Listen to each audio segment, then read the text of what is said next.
inside. Ronaldo, cut back. What a goal! What a goal! What a goal! This is the biggest FIFA Ultimate Team event ever has been.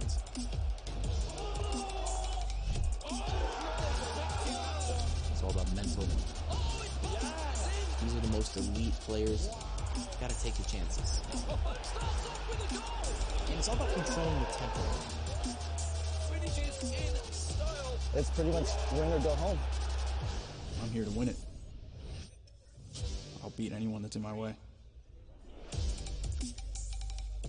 All right, guys, how you doing? And welcome back to Amsterdam. It is decision day here in the Netherlands. These are the Global Series playoffs. Today we're going to crown the winner on Xbox, who's going to get 35,000 smackaroonies, or dollars if you don't speak French. Okay, now it's not just the winner who's going to pick up some prizes. You guys at home can also win. If you link your Twitch accounts to your EA accounts, some of the prizes being dropped into people's accounts today are unbelievable. As we're in the Netherlands, we've got Netherlands icons such as Rijkaard.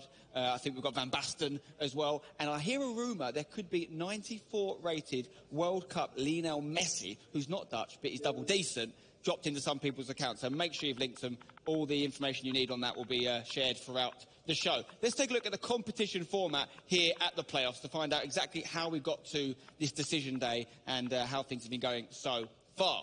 So, it started off obviously 2 days ago. It's a 3-day tournament. 64 players in total began.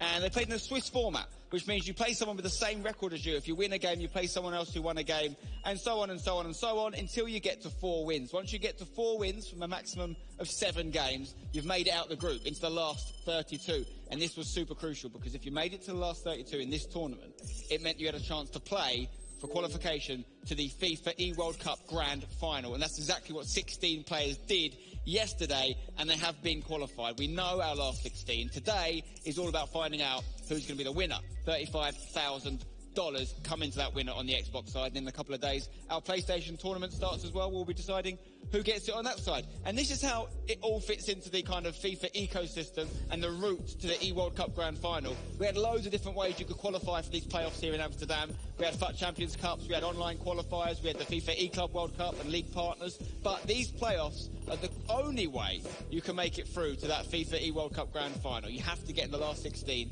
at one of these events. And as we said yesterday, on a qualification day, that's exactly what happened. So what we're going to do in a moment is we're going to have a little bit of a recap of how we got to where we are at this tournament, starting off with the group stage and what happened in that infamous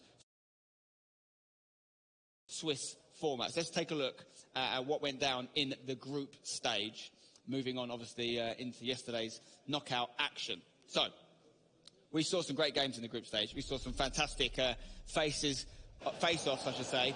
This one was PSG Dax versus Ajax Joey. Now, PSG Dax, one of the shocks of the tournament. No wins in his first 4 games, which meant he was eliminated.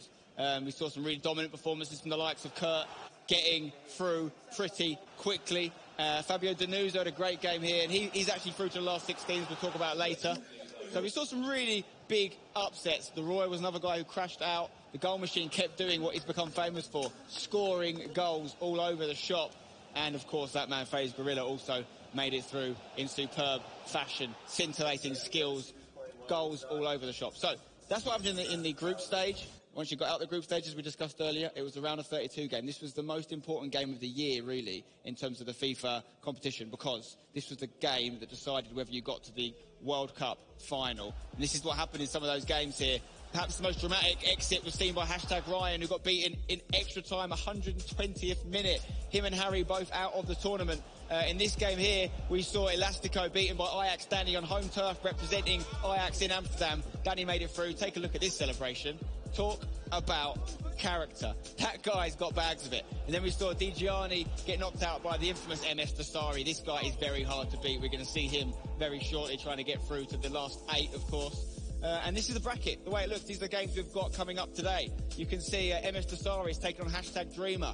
We've got Ishaw against Rafstu. We've got Enrasic against Crafty. We've got Gorilla versus Goal Machine. And on the right-hand side there, Aero versus Ajax Danny. JSSF versus Kurt. Alexander versus Fabio Denuso. And Megabit versus Sakal in the all-German match. So very shortly we'll be seeing those games and finding out who goes through to the next stage, which is the quarterfinals. But let's take a look and let's hear from the guys who've already secured that spot in the last 16 and got a ticket to the World Cup Grand Final. I am FaZe Gorilla. I am SKC Alexander. Je suis Aero FIFA. Ana Mr. Sari. And Razek 7. Ich bin Michael Bittner. Eu sou Icor Resende 7. JSSF 107. I am Rafsu. Carito 411. Goal Machine 21. Ich bin Saku. Crafty. I am #Dreamer. Fabio Denuzzo. Ik ben Ajax Dani. We are going to the FIFA E-World Cup Grand Final.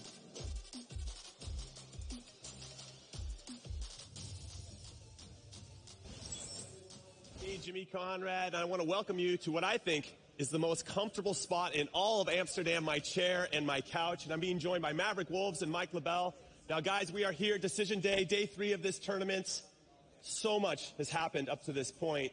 What have you guys seen so far? We got 16 guys. Let me scale this back, actually, one step here. Of these 16 guys, okay, one of them is going to win, and there's a lot of money at stake, but all of them have already made the FIFA E-World Cup Grand Final. How motivated are you as a player in this situation to continue to push on and try to win it? Look, to be the best, you've got to beat the best. So, if anything, this is now the perfect opportunity to test out who you're going to be potentially coming up against in the Grand Final. So, and also, you kind of want to have the bragging rights that you're number one. Kind of, it could give off mind games to whoever you're facing. So yeah, there's plenty of importance on getting as far as you can go. And seeding is at stake as well. Exactly. Right? That's very important. It's a tough one though, because no one has ever won 2 titles back to back. So that's what you'd be required to do. You'd have to win here and then also over in London. So wait. So you're saying you don't want to win this one, so you have a better chance of winning in London? Not necessarily. That's not necessarily what I'm saying. I'm just saying if you... Nobody has one back-to-back, so there's part some of the truth to what you're tactics to saying. not do so. Yeah. So it's tough. Okay, and then Mike? And if you win this event, you're going to have a target on your back. But with that target comes $35,000. So I think I'd accept that target. And you should be practicing. This is a great way to prepare for the next event and also to send a message. No, I feel like if you have the mindset, right, that you want to be the best and get better every single time that you play, you have to continue to strive. I think if you settle or get relaxed in any way, you're going to lose that edge that you need to be the best. So I agree with most of what you guys said, except that. What? You don't want to win this tournament? Hey, we've got to have one saying something. Okay, no, that's fair. I appreciate the contrast, and I appreciate you guys being on the couch. Now, let's get into a hot and cold segment.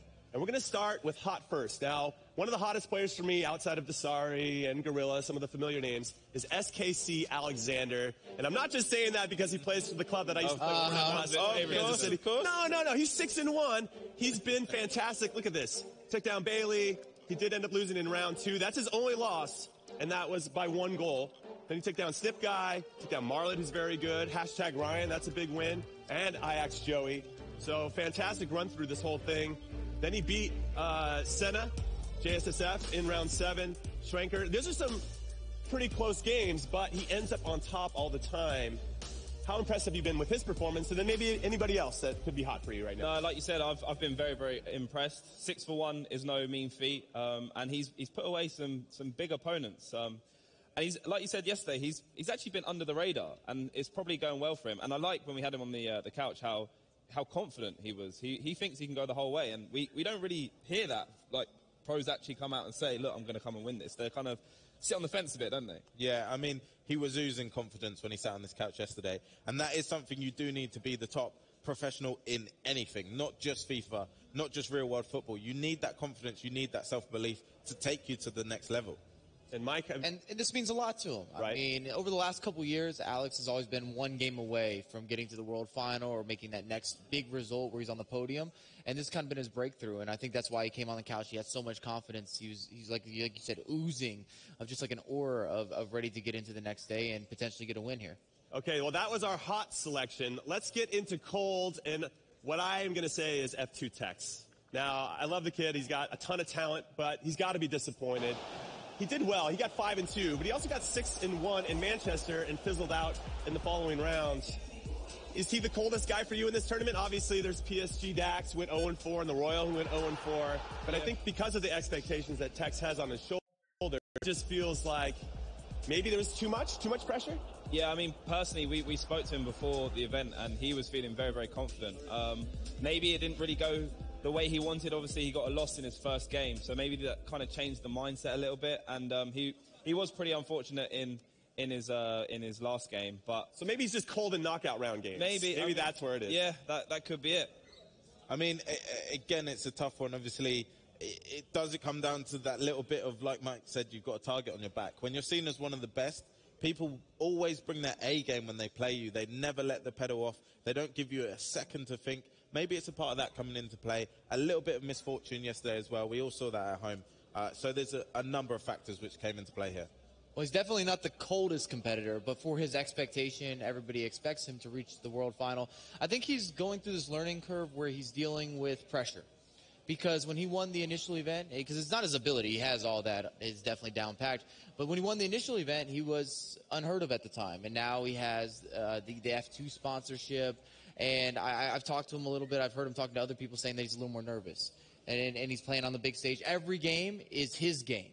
Kind of like with the Desaris or the Enrastic or the Huge Gorilla. Every time they play, that's the game that we're talking about. Everybody wants to know, hey, how's Gorilla doing? How's Tex doing? How's Desari doing? And I think that's a lot to live up to. And I agree with you. He had a little bit of misfortune, hit the post a couple times, but he's out of the event. But he can learn with this. He can use this. Facing adversity is good for developing your skills.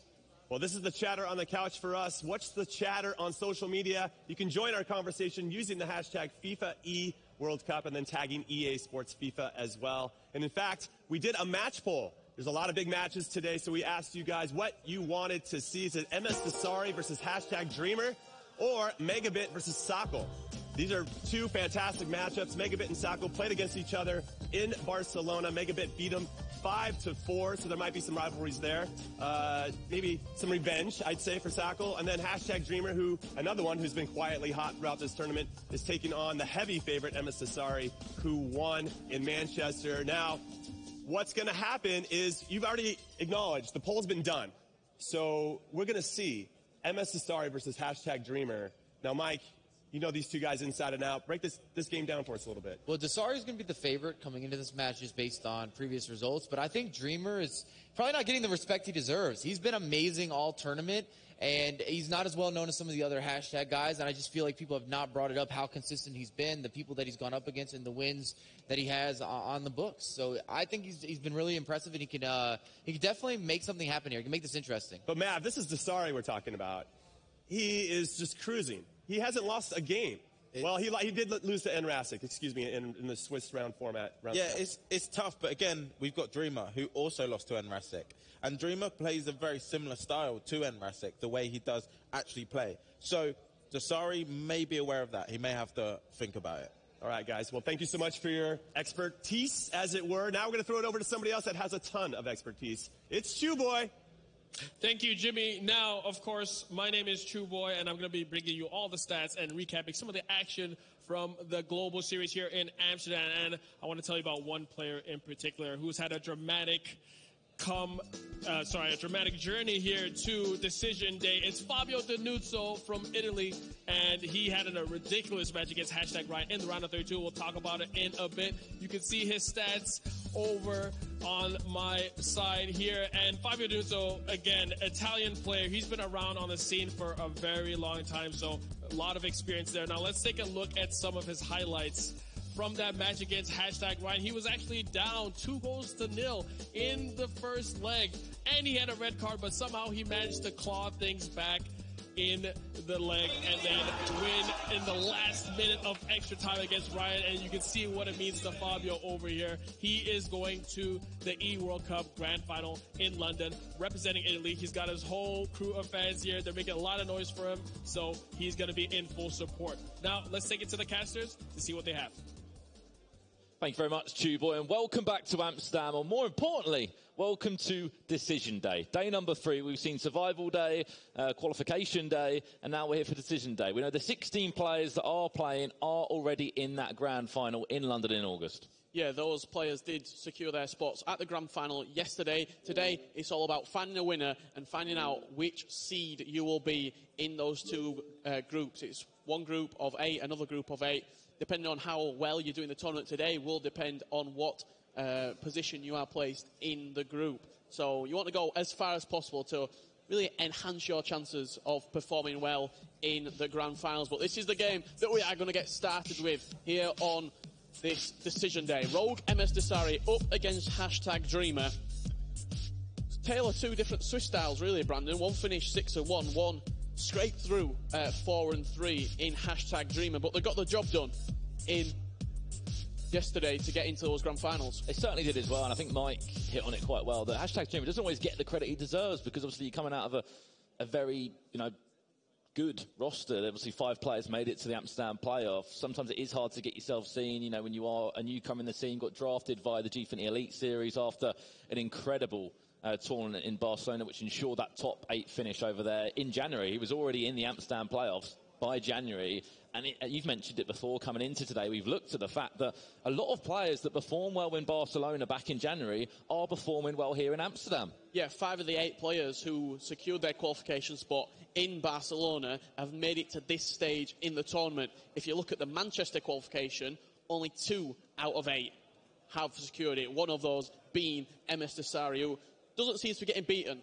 at the minute. He's suffered 1 defeat so far in the tournament to the hands of Nicholas Razek, 9 goals to 5. I think the way we've got to look at these games right now is who really wants to go that full way, who wants to play for the $35,000, who wants to get that top seed and to be a winner here in Amsterdam. Of course, not really a champion on paper, just a winner of the Xbox side of things. You're playing for that seeded spot, as we've mentioned. It comes down to that, though, Richard. Who's happy just to get to London? Who wants to be a winner again and add that to their CV? Yeah, and I think you heard MS Desari in an interview yesterday saying, the job's not done yet. I want to be the playoff champion, take that $35,000 and be the winner of the Xbox side of things. Saw the formations just before the game did start. 4-1-2-1-2 for both players, playing that narrow formation. And I'm just looking out the corner of my eye. There is another game that is taking place between Megabit and Sakul. And Megabit's gone 1-0 up in like the first 3 minutes. So we'll be trying to keep you updated with that game as it is underway. The German side, she said, Richard, underway over there. 2-legged game, as we know. This is round of 16 action here for the FIFA E World Cup playoffs in Amsterdam. #Dreamer in the blue strip, of course, trying to hit things off early. I'm not sure we're going back for a free kick. Yes, we are on the edge of the box. Rogue MS Desari joined them just before the Amsterdam playoffs. Left Team Falcon, a really surprising move. Dreamer off the post. Somehow David De Gea got a ricochet on that, or a hand or something on it to send that into the post. But a man from Saudi Arabia and a man from Wales. Yeah, bit of a clash of styles, you could say. Dreamer, the most recent acquisition, I should say, by #United. Picks up in the G20 Elite Series. What a save. Save if he can, just over the bar here. Remember, this is only the first game. We've got 8 matches to show you across the round of 16. Then we'll, of course, go to quarterfinals, semi-finals. And then we'll find out who's taking top seed into London. Just clear your lines. Get rid of it, Desari. I mean, Dreamer. You see the heart rate monitor. Look at the difference. Is this just suggesting that Dreamer's maybe a little bit more nervous out the two? Nervous, tense. I think he has to settle into the game well. If it's create a couple of chances, or just do this right now. Keep your foot on the ball. Keep possession. Just for a spell of the game. Just to, as you see, you saw it there with the heart rate. Just to lower that heart rate down a little bit and settle yourself into the game. I think what you can look at here is, Richard, is who started well in FIFA 18. Dreamer was one of those players. November qualifying month, he got the job done there. Ensured that he was playing fantastic FIFA. On the other hand, MS Desari took him a while. Took him a few months to get into the game. Well, even in Barcelona, Desari? No, I think his first main tournament was ESWC back in Paris. Yep. Beginning of April. Got 3rd place there. Didn't really see the whole, Saudi Arabian package. Went to Manchester and went and won the tournament there in style against Ice Vogel, the Kingfisher. Yeah, we're a 3rd place finish in ESWC. Week after, went to Manchester and pretty much did the job. Did MS Desari. And now, just sort of no one seems to be derailing him at the minute. Well, the only person that has derailed him in this competition is Nicholas Razek. Again, a man that plays exceptionally well in these big majors. Manchester, Barcelona, and of course here in Amsterdam, he's out the group, or the Swiss-style format, into the knockouts. He will be also in London. And he's got a bit of a tough game as well. Yeah, up against crafty Nicholas Razek. That game will be taking place a little bit later on. But into this game, pretty much end-to-end FIFA at the minute. As we said, Rogue Esports set up by Steve Aoki, and he'll be very happy at the moment. No reaction, as we're used to seeing from Mr. Desari. Normally it's smile, but that's about it. Just over 20 minutes in game. And the first real chance is a goal for Dasari. One chance, one goal. That's all he needed. So clinical is MS Dasari in that final third. If you give him a centimetre, he will make you pay for it. Little turn out of his feet, low-driven shot past the goalkeeper. You can see his brother there in the screen, his biggest fan. It was thumbs up yesterday when he just about got himself through. The first man, wasn't he? The first man in the hat for London for the grand final. The first one out of the 16 players. If you didn't know, 16 places are selected, are already confirmed from the Xbox side. Then we repeat the whole process later on in the week for the PlayStation. But there's going to be a live audience here later in Amsterdam. And I'll tell you now, there's one Amsterdam man they'll be looking for. Dreamer! That one comes in. David Ayer just about doing enough then. But the point I was trying to say, Ajax Danny, he had a lot of character yesterday, a lot of passion, played exceptionally well. And he'll be playing around a 16 game later on. Yeah, he'll be facing up against Envy Aero later on today. Both of these players got into... You see the heart rate there from Dreamer. He's conceded a goal, and it's dropped so much. It's dropped by almost 70 beats.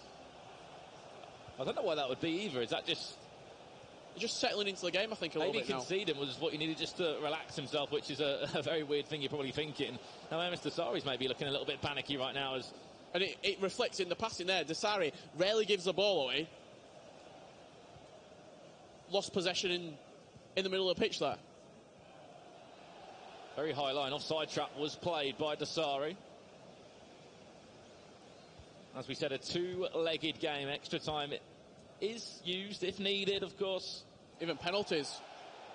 Which, you know, not everyone wants to see that go down to penalties, but there has to be a winner. There has to be someone to go through to the next stage here in Amsterdam. Dasari now with Messi. He'll try and get on that left foot. So we'll go to Henry. Unbelievable ball. That heavy touch, though. The sprint touch just let him down. That pass there was unbelievable. I don't think anybody saw it. That driven pass just whipped around. And the heavy touch from Ronaldo just couldn't settle it. For a second, I thought the heavy touch, we're going to see it into the back of the net. I thought it was for a second, but imagine if he just had maybe a not as heavy a touch. That would have been a finesse, surely. Or even a first-time shot. A great goal. Look at the heart rate of Dasari as well. Remember, this is just him defending it. It may have jumped up. I'm not too sure. I'm sure they'll be interviewed after the game to find out why they were panicking so much. Great addition. That to see really what is going on inside the players' bodies at the time. You can often tell by the facial reaction. I'd love to see it when Ajax Danny scores a goal. What the heart rate's going to jump to then. I'm sure we'll let you know about it as well when he does score it. An unbelievable game going on behind us as well. And the other... Is that 4-1 megabits leading up against Sakul? Goals scored in the first half of action over there. Incredible start. You can see on the corner of your screen now, Nicholas Rajek. Vieira. Into Messi now. Rogue Dasari will try and open up on that left foot. We know that Messi's very deadly on it. From very far out as well. We've seen a number of finesses used. And I think a man that does deserve some credit. He said yesterday, everyone went quiet on me. SKC Alexander, Sporting Kansas City, had to go through last chance qualified to get there. Gfinity couldn't do it. Couldn't make it via Gfinity. And I love that to see. He may be out of the competition, hashtag Ryan, but there to support his teammate. And as you said, that kind of family vibe that the hashtag could bring. We are a team. We're all trying to get to that grand final, trying to get some representation there. They already are there. And I'd like to see that he's pushing them all the way through to this final. Yeah, great to see from Ryan. Knocked out of the competition yesterday in quite dramatic circumstances, but he's here today to support his teammate, hashtag Dreamer. What a year it's been for Dreamer. In Barcelona, unsigned. Picked up by hashtag in the draft in the Gfinity Elite Series. Didn't play that much for them in that tournament. He was more of a coach. He still came every week. He still was there supporting them. You know, coming from Wales on the train every single week to support him. And that's what, you know, there's players out there like Jazz from Team Envious, you know, that, and Lyrics as well. There's players that were part of that Gfinity Elite Series that may not have been played every single week, but they were there. They were supporting, and they'll get their chance. And when they do get it, they'll take it, and they'll get the support. Yeah, they will get the support, and you're going to see Jazz later on in the week. The only British player on the PlayStation 4 side to be competing. Dasari coming forward once again from kickoff. Straight away, that one's just deflected by Ramos. The attack isn't over yet. Messi now on that left foot, drived it forward. I can just see the game below as well between Megabit and Sakul. 4-2, Megabit leads Two players, both from Stark Esports, one for a football club and one from an esports organisation. Yeah, both under the Stark Esports agency as well, Brandon. So imagine the training partners in the past, probably played against each other coming into this tournament to get themselves ready for real top-level opposition. And in this game, still only one goal separates them. He would be happy to keep it at 1-0 if he had to. I'm not sure Dreamer won't be looking to do that. There'll still be another 90 minutes to play. But at this moment in time in Amsterdam, there's only been one man that's been able to stop him, and that's Nicholas Rajek. As you said, he's through to play Crafty from England. Who again is another player we'll come on to later. He has been at all the tournaments this year, all the majors. He was there, Barcelona, Manchester. And he ensured that he got himself into Amsterdam. Yeah, and he's ensured himself a spot in the grand final. Oh, this Henri there, looks like he was foul potentially. Jordi Alba, though, just doing enough. That's the hashtag thing. I'm pretty sure I saw Ryan using Jordi Alba yesterday. Both players maybe enjoying using him. Skill moves out in full force. Walker into Vieira, tried to find that man, just was back to goal to try and hold up the ball. But no luck there. Desari coming forward. 2/3 of this game have been completed. This is the first leg. Do not give Ronaldo space into the box. You can see what he's trying to do. And there we go. Just that one pass, that one more ball to make it 2-0. And that's the thing about MS Desari. He could be quiet for 5-10 minutes, and out of nowhere, he could just strike. Yeah, his expertise of the game, I said it before, it's muscle memory for him. He knows what to do in the perfect opportunity. He had the ball with R9 just on the edge of the box, turn left, turn right, waited for the opportunity to arise itself.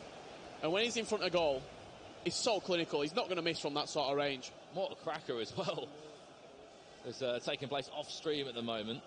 Sakul has just got himself a goal back. 4-3, still to Megabit. I think we are going to jump over to that game between Megabit and Sakul, the all-German affair. Currently 4-3, Megabit does lead. 52 minutes on the clock in that game. Gretzka into the book. Let's see there for Megabit. As we said, Sakul from the Focus clan plays alongside Pro-Owns and Stylo. Chance for Dreamer.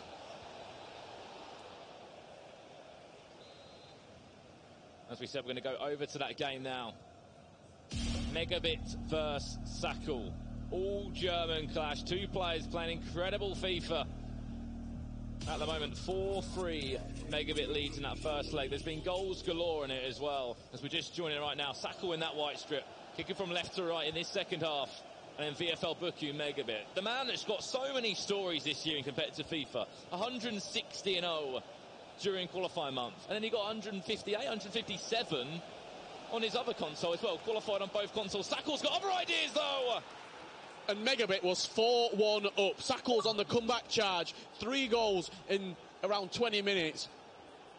Great little drag back, created the opportunity, smashed home past the goalkeeper. 4-4 the scoreline. What a game to get decision day underway. And one thing that Megabit recently we've seen quite a lot. When it's not going well for him, you'll see it. He gets a little bit frustrated at times. And it's those players who can keep themselves, composed and relaxed. They're normally the ones that go and win tournaments and champions. But you have to say, Megabit, every single event he's played in the major ones, he's got himself out of Swiss-style format. He had a quarter-final finish in Manchester. Then he had a semi-final. Yeah, and he had a semi-final finish in Barcelona, of course, against F2 Tex now, who was unstoppable back then and was the Barcelona champion. Yeah, did lose out 10-6 against Tex in Barcelona back in January. You can see on your screen there the two players in focus. Megabit recently lost in that final Sport Ego E-Leagues against Cody the finisher. Another German there. So he's been there. He's been in the knockout stages. It's just that one more push to go and win a trophy. Ronaldo, one more. Surely! Just maybe he needed an extra touch. Just to spread that ball a little bit further wide. It's not going well for #Dreamer at the minute. 3-0 down against MS Desari. All the players you are watching are in that grand final, the FIFA E World Cup grand final in London, happening in August, 2nd to the 4th. Get that one in your diary. 32 of the best players from all around the world will be competing there.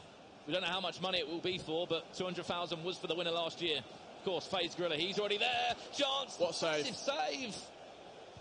David De Gea, who's been incredible. Yeah, De Gea spread himself really well there. Hully was the midfielder running on, threaded through ball down the line. Referee. They'll be asking questions, Will Sakul, of the referee there. Shoulder to shoulder, though. The referee said we're going to play on. Possession very tight between the two, and it will probably be a fact that they would have played against each other before. Both from the same organisation. Both German players. Heavy touch outside, didn't need it. I thought he was going to overplay to Marcelo, who is in possession. He'll recycle back, fake to go one way and the other. And then shot with his right foot. I think it's quite interesting to point out as well that there were only 4 lower placed seeds who did make it through that round of 32. And one of those was Sakul, the others being Aero, Ajax Dani and Rafsu. So he's been quite an underdog as Sakul throughout the competition. And as you did say, Rogue MS Dasari leading 3-0 against #Dreamer at the moment. Not the best start for the Welshman, who's already got his ticket to London under the #United banner. Megabit though. 4-4, he was 4-1 in front as he said in that first half, looking to retain his lead. Ramos, well read. Pomish had to go for a low driven there. The opportunity arose itself. I think Sakul were reading the danger straight away, probably where he's played from Megabit before. He's got that experience of what he likes to do. Try playing that one more pass and going for the 98% chance of scoring instead of taking on that low driven, which the goalkeeper could have saved. Watch Hullet there. He's tried to make an overlap. We're going to use Marcelo again. He's been involved in quite a few attacks. The Brazilian left-back has won a throw-in. And the pressure still remains on Sakul, who's been incredible to get himself back in this game. Remember, as you said, Richard, 4-1 down. He was still a second leg to play. If we can go into the second leg with 8 goals scored, we're going to be in for a cracker for the second one as well. Yeah, this completely different to their tie in Barcelona, where Megabit beat Sakul 5-4. We've already seen 8 of the goals out of the 9 that were scored in Barcelona, so I highly doubt that's the scoreline. Megabit never placed outside the quarterfinals in Barcelona and in Manchester. In Barcelona, finished in the semi-finals. In Manchester, it was the quarterfinals. But we'll use Marcelo again, just to recycle it more than anything. And time is running out. Added time to come. We saw a number of last-minute goals. Fabio Denuso was one of them in added time, in extra time, in his second leg to send himself through to London. And Megabit will score at the perfect time, just to give himself an edge going into this second leg. Kyle Walker bombing on from right back. Left-footed past the goalkeeper. Great finish from that team this season, Kyle Walker. Megabit just fashioned the opportunity perfectly, just kept on recycling it, waited for the overlapping run. It's been one thing to notice. It's been one thing to notice that Megabit enjoys getting the fullback side. Get the fullback side, get them involved in the attacks because they can offer the cross. And they can offer that extra bit of help in attack. There's full time in that one, and then Dreamer has just scored himself a goal in added time to make that 3-1. Again, that could be another important goal. Yeah, gave himself a little bit of hope there. 3-1, that first leg, 90th minute, so I imagine that's just wrapping up against MS Dasari. 3-1, the scoreline. Big game, second leg coming up for #Dreamer. Oh, for sure, and he didn't have the best start. He knows more than anyone. He's got, a #fan base right down below us on the floor. What does he need to do next game? You can't show the Saudi Arabian any respect. MS Dasari, you normally come into games like this a little bit scared. You saw the heart rate at the beginning. Is it a fact? He was a little bit nervous. But then at the same time, the guys at the couch said, when you play against the better players, you give that extra 10, 15% in the way you play.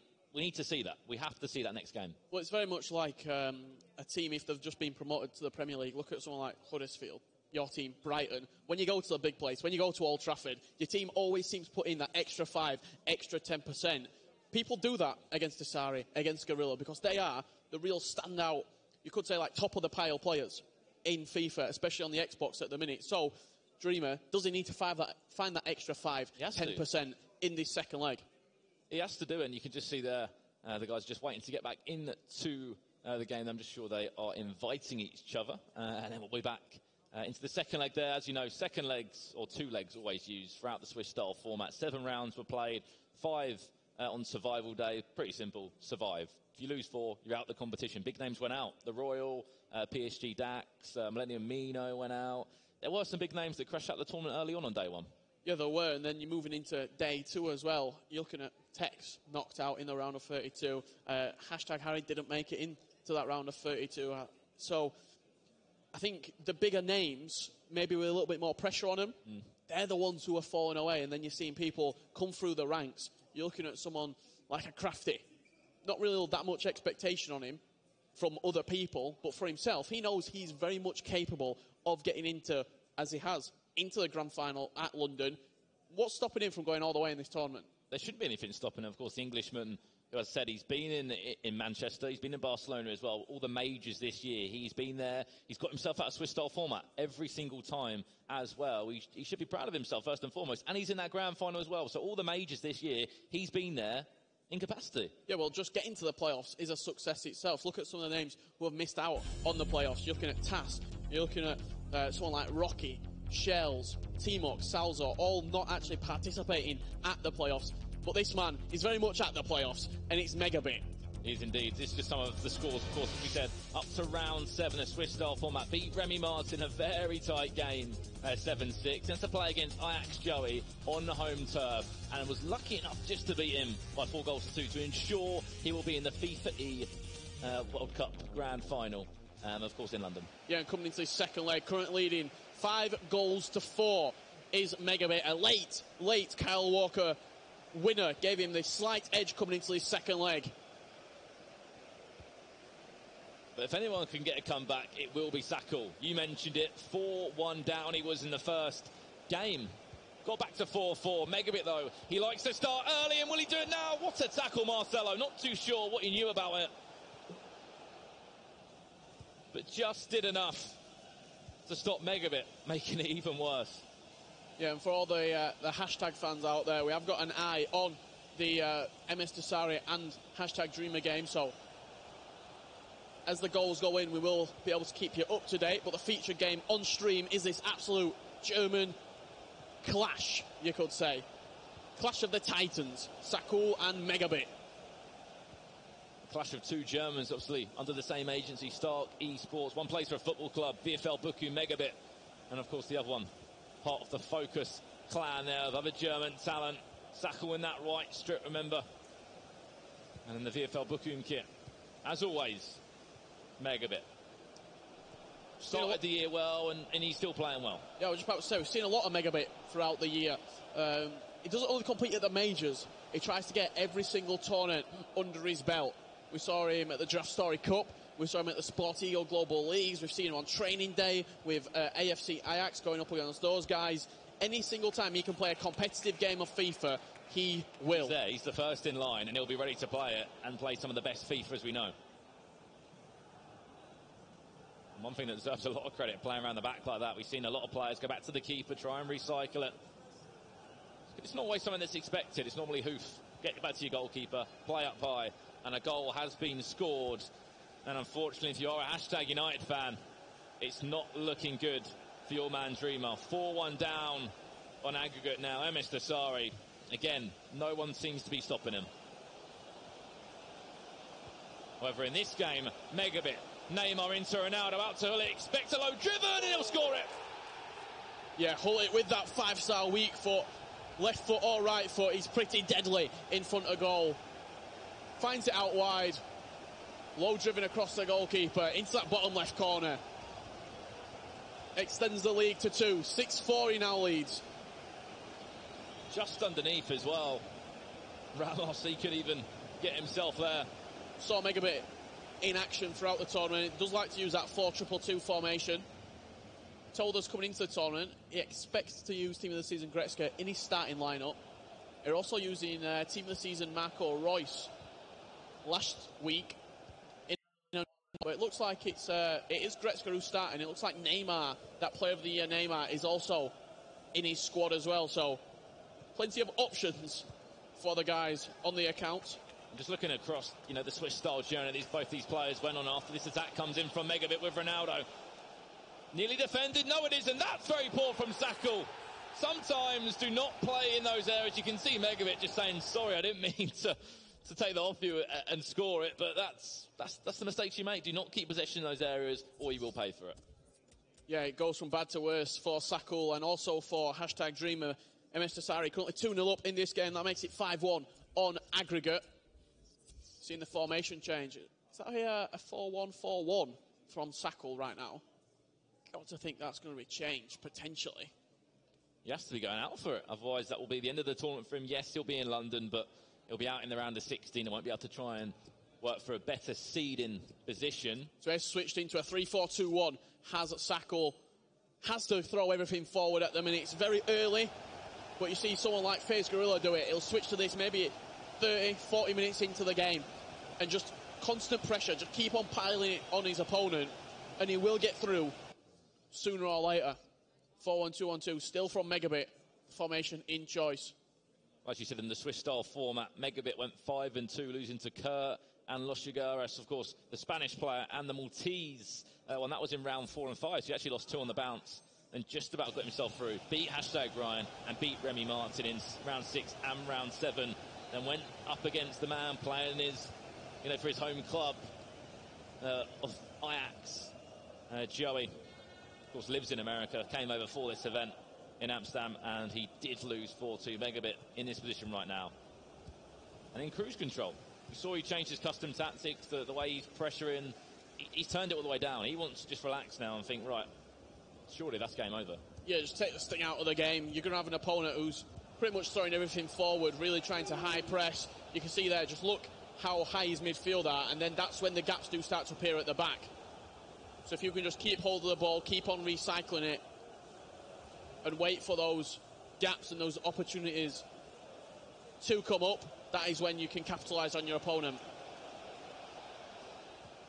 You can see everything you need to know on screen. Sakul in the white needs 3 goals to at least send this to extra time. Imagine a 7-7 thriller going to extra time as well. Sakul, one of the top goal scorers in the competition as well. 3rd down on the list at the moment. 54 goals he has scored. But he has conceded 45. So one of them outscores, scores a lot of goals, but does concede a few as well. Yeah, it's not the best of goal difference. Megabit again. Goretzka deflection. Good to see Leon Goretzka involved as well. Recently got that team of the season for Item. And now he has been drafted into playing the big stage. And look, he's dropping the shoulder. Tried to feed that one through to Neymar. Out for a corner again. Yeah, it's that 97 player of the year, Neymar, from the league. And playing at Cam, actually. Used to be Messi for Megabit, but now Neymar. I think Neymar he possesses a little bit more. He's got that 5-star skill. He's got that 5-star weak foot, so he can go on either side. He's probably overall a better item than the team the Messi. Lovely touch. Sakul, he just was a little bit too heavy with the 2nd or 3rd touch there. Yes, I think he didn't expect to find the space originally and kind of panicked before trying to line up that finesse. You can see the pressure. 4 players just trying to hunt for that ball, trying to turn over possession in Megabit's half. But when Megabit's flowing and when he's playing the FIFA he knows he can, no one will stop him. Is a force to be reckoned with. We always talk about this with Megabit, though, where he's played so many games. If you didn't know already, he plays on Xbox, plays on PlayStation at the highest level. Both of them, he is very good at them. They qualify for both. It's the basics he's very good at. The finesses, the low dribbles, all the basics. How to take a free kick, the best way to take a corner. He knows the game mechanics of what works and what doesn't work. And when you're in a big tournament like this, it helps. When you only have one chance in a game and you have to score it, that's why he's so good at it. He's also ruthless. Some players, if they go 5-6-0 up, they might start to bring out the skills. They might want to score those really good goals. Megabit will just keep on going all the way through the game. Nothing changes. I think we saw him win a game 11-0 once. It was 5-0 up. His opponent stopped playing a little bit. Megabit kept the pressure exactly the same. Kept on going till the very end. He wants to make a statement out of every single person he plays.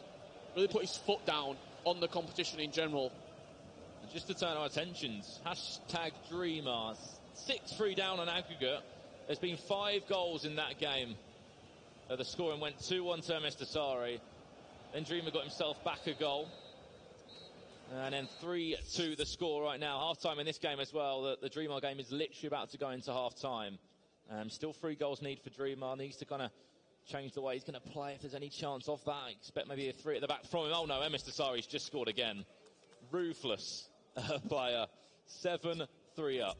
You saw the halftime stats from Megabit and Sakul. 60% possession from Megabit. And I think one thing you got to take away from that, the pass accuracy. 95% is in cruise control at the minute. But jumping back over to this game, Rogue MS Dasari's just scored again to make it 7-3 against #Dreamer. Massive second half needed for Dreamer. And of course, on paper, you are in the grand final. You are in London, which is an achievement of itself. He's been to all the majors this year and has started playing FIFA well since the beginning. Rogue MS Dasari was a bit of a slow start to the year for him, and then got better. Was the ESWC Paris. Got himself a third place finish there. Obviously, you needed top 2. You need to be in the final to get that spot for this. Instead, he went to Manchester. And after that kind of warm-up in Paris, it was just enough for him to play incredible FIFA, went all the way, was unstoppable, and was the champion there. Yeah, it's been quite a remarkable journey for MS Dasari. And then after Manchester, comes into the Club World Cup, Brandon, alongside the Royal. Got knocked out to Envy in that game in particular. The only person who seems to be able to tame MS Dasari at the minute is the Kingfisher, is Icevogel. And he's on the PS4. They're not going to match up this week, because we don't have a cross-console final. We have an Xbox winner and a PS4 winner. The only way that they could potentially match up is if one of them wins the Xbox side of things in London at the grand final. If Dasari wins the Xbox and Icevogel wins the PS4, that's the only way we're going to see those two match up again. But if you remember rightly, of course, another FIFA eWorld Cup qualifier did take place last week in Paris, another tournament in Paris. Dasari moved over to PlayStation. Royal played on Xbox, so that's why he played the Kingfisher once or twice. Dasari again. 8-3. Another player that can play across both consoles, and as you mentioned, only one man could stop him, Icevogel. And in the other game, 7-5, Megabit leads. A goal has been scored by Sakul, just to slowly maybe try and bring himself back. And a famous quote, I feel, is quite necessary for MS Dasari. To be the man, you have to beat the man. Ric Flair once said that. Who is going to beat MS Dasari? That is the question. As we know on paper, in this tournament, only Nicholas Rajek, and in past tournaments, the Kingfisher. We'll see him a lot more throughout the week, of course. Still the PlayStation side. 64 players will arrive on Friday, and we'll be ready to go through the same process as these Xbox players, and to find out who will complete the last 16 places for that grand final in August. It's been, you see the heart rates on the screen there. Slight dip from MS Dasari, but being constantly around 115 to probably 130 throughout the game. Dreamer started off at like 150 beats per second, I should say. And now, almost half that. He knows the game's over.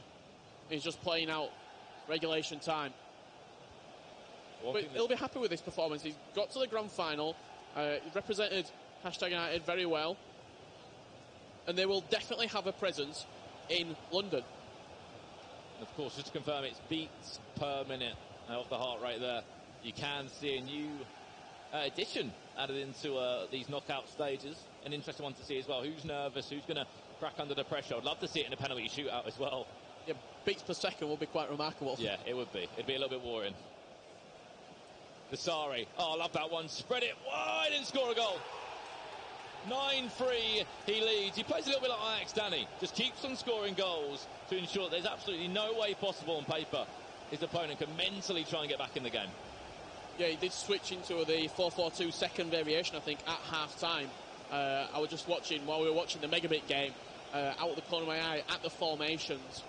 He's got probably 3 or 4 different formations that he can run with MS Dasari, and so far the only person who's been able to tame him is Nicholas Razek. He beat him 9-5 in Swiss style. What a way to come into this game. What a way to arrive in it. Megabit scores. If there was any chance of Sakul getting back in it, that has just been wiped away, as we saw there. And we left it at 7-4, I believe, 3 goals behind. Sakul was, and look at how focused Megabit is and how good he's been throughout the competitive season in FIFA. If he doesn't get himself a place in the grand final, he'd be worried and he'd probably be disappointed, because you said he loves playing in every single tournament he can. If there's a tournament, if there's some prize money in it, or if it's just practice against some very good pro players, he will play in it. Yeah, he will play in it. He'll play in any single tournament possible. Will MS Desari. I think we have got another game underway as well, Brandon, at the same time. As we said, we'll keep you Just updated kicked with off. all the games that are taking place here. Round of 16, as we know, 8 fixtures. And we're in a position now where we're just playing for seeding ahead of the London Grand Final. If you finish top, or if you win, I'm saying the whole bracket today, it will just give you that advantage. You can see the Stark Esports guys there. Victor. It's a bit of a tough one for him. Two players in action. You can't really cheer anyone on, can you? Yeah, I think he's had that situation a couple of times, hasn't he? Especially with the on the other side as well, the bundled guys.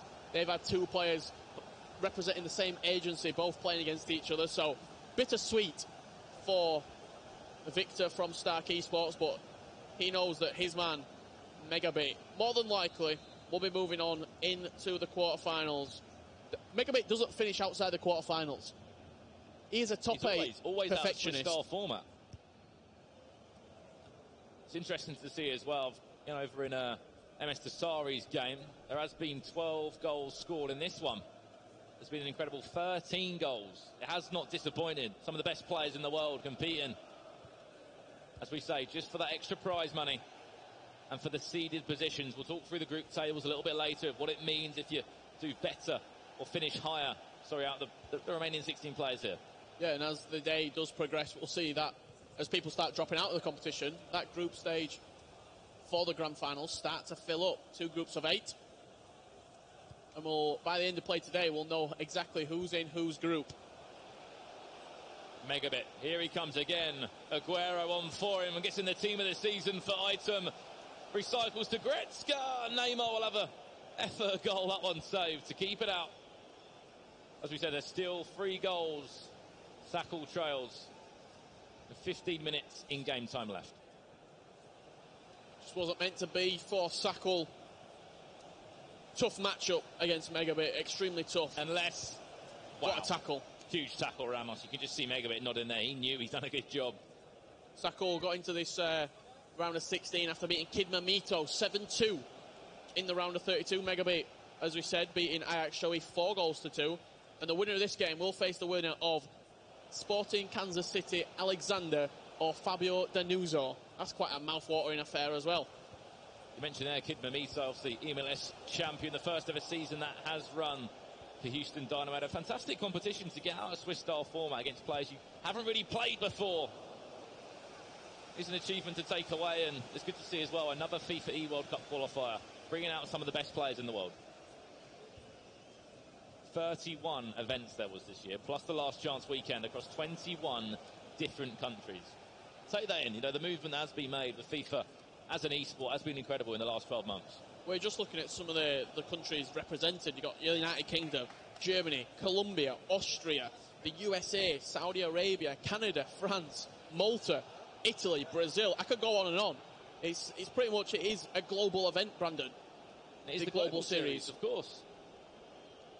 This competition and only the grand final left, and all the attentions will turn to FIFA 19. But before we get there, we've got a lot of action, and we've got to crown another world champion. Last year it was Gorilla. Will he do it again under the FaZe clan after ensuring he was in the grand final? And it'll be back in London again. 2-time winner maybe in his own country.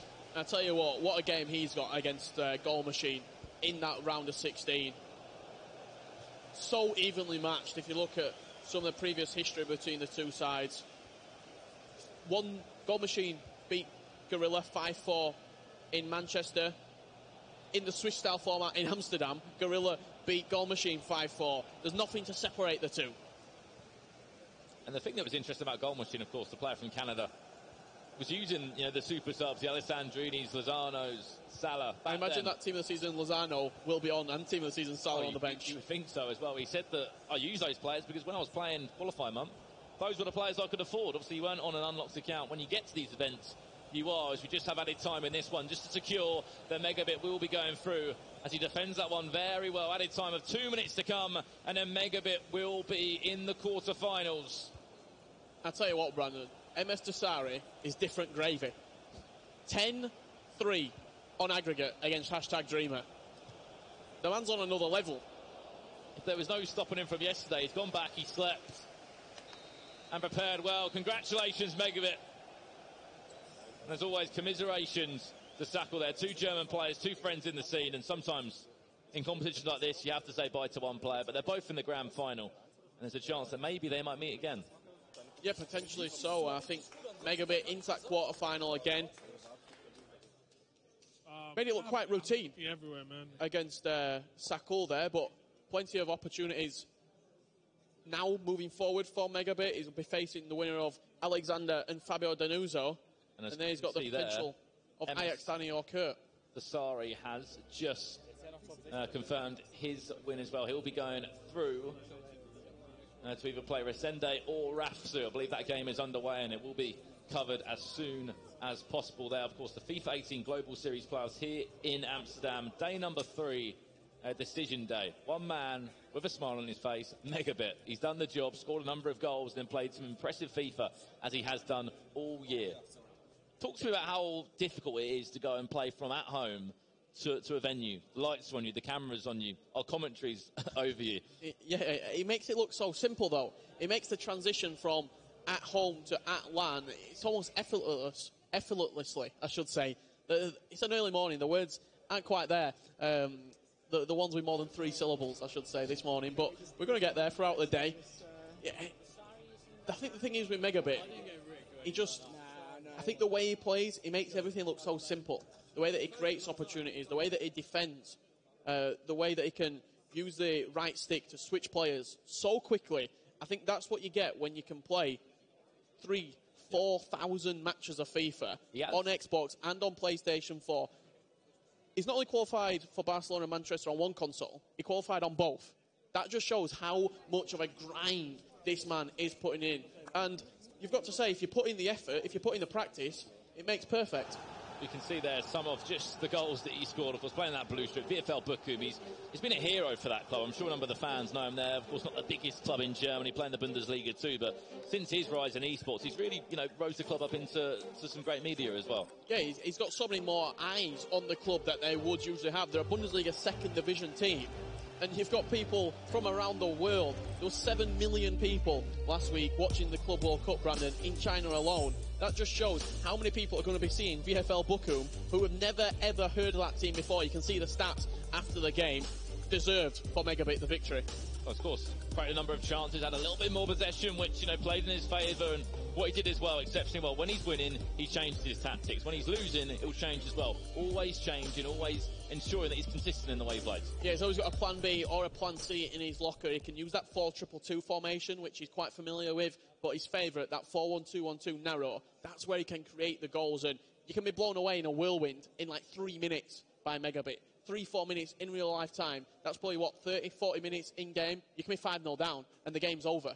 And of course, we've seen 2 games already, 2 players into the quarterfinals. However, one man from Saudi Arabia is with Tuboy right now.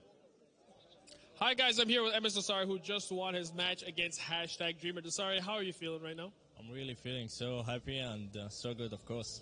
We saw your heart rate monitor. Your heart's good because you were like, your face was like, but your heart was like up there, That's the beginning, really. So I was watching all your matches in the first 2 days, and I know that you had 4-4-2 going in, but then you switched to the 4-1-2-1-2 for the first leg against Dreamer. And now for all the people at home, the 4-1-2-1-2 is probably one of the most dominant formations. Why? Because of these CMs right here. Let's say 1 and 2. We got Hullet and Prime Henry, and the thing about these guys is that they're going to give you some extra attacking options. They're a bit wide, but they can also drop deep as well and give you more chances with those 2 strikers over there, and you can kind of overcrowd your opponent. Now, Dasari, you're known for your, pressing. What was it that made you switch to this instead of going with the 4-4-2? Because I've watched basically the #Dreamer played 4-1-2-1-2, and I think his play style was position against Remy Martin. So I've decided at this time to play narrow, so I can keep the ball more than him. Yeah. So for anybody that plays FIFA at home, if they see an opponent going 4-1-2-1-2, is this the best way to counter that, or would you recommend something else? No, because I know how to really press in 4-1-2-1-2. So I played it with Gorilla for 1-2-1-2, and he was the same, and I was really better than him that game. Now, I noticed that the person you added into your team was the team of the season, Messi. How come you added him in camp? What was it about him that made you pick him in camp? It's really his stats, everything. I prefer also to the camp a left foot because he can play as a LM in the 4-4-2 and Henry on the RM. So that's why I don't need to just enter anyone from the bench. So there you guys have it. That is how to use that 4-1-2-1-2. Narrow formation to dominate your opponents like the man Mr. Sari. Maybe next year you might be on the stage talking to me, and maybe you might beat him. Who knows? Hopefully. So, guys, we're going to go to a break, but we'll be right back after this.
Love, heart.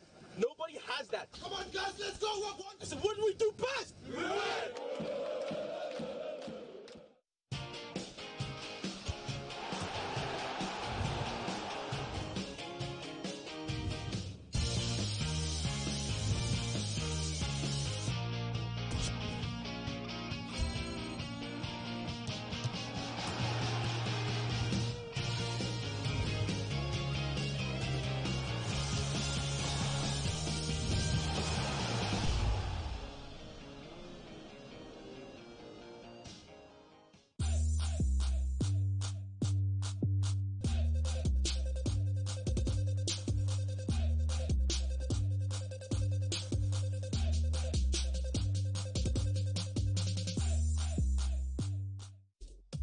The FIFA 18 Global Series is brought to you in part by Kiwi,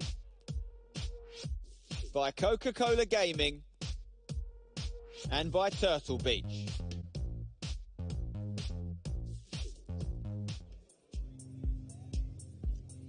Welcome back, ladies and gentlemen, to Amsterdam, and of course, welcome back to Decision Day. This is the day that we've been looking forward to for the last couple of days. We're going to find out who is going to be our winner. Of course, it's Onset and Kuhn joining us, and we've got a good game to bring everyone at home, haven't we? Absolutely. Thank you, Mark. We've got the second leg of Rapsu versus Rezende. The Frenchman we saw yesterday beating Tex. That was a surprise against Rezende, a guy who's been facing so many big names in this tournament here in Amsterdam. And Rapsu is leading 3-2. He was leading 2-0. Rezende got back, but Rapsu won that first leg through 3-2. So interesting second leg now. Yeah, absolutely. All to play for in this second leg. Very, very tight between these two players. As you can see on your screen, Resende versus Rasu. Yesterday, you talked about it. You mentioned it. Rasu bringing off that huge performance against F2 Tex. Some would say an upset, some wouldn't.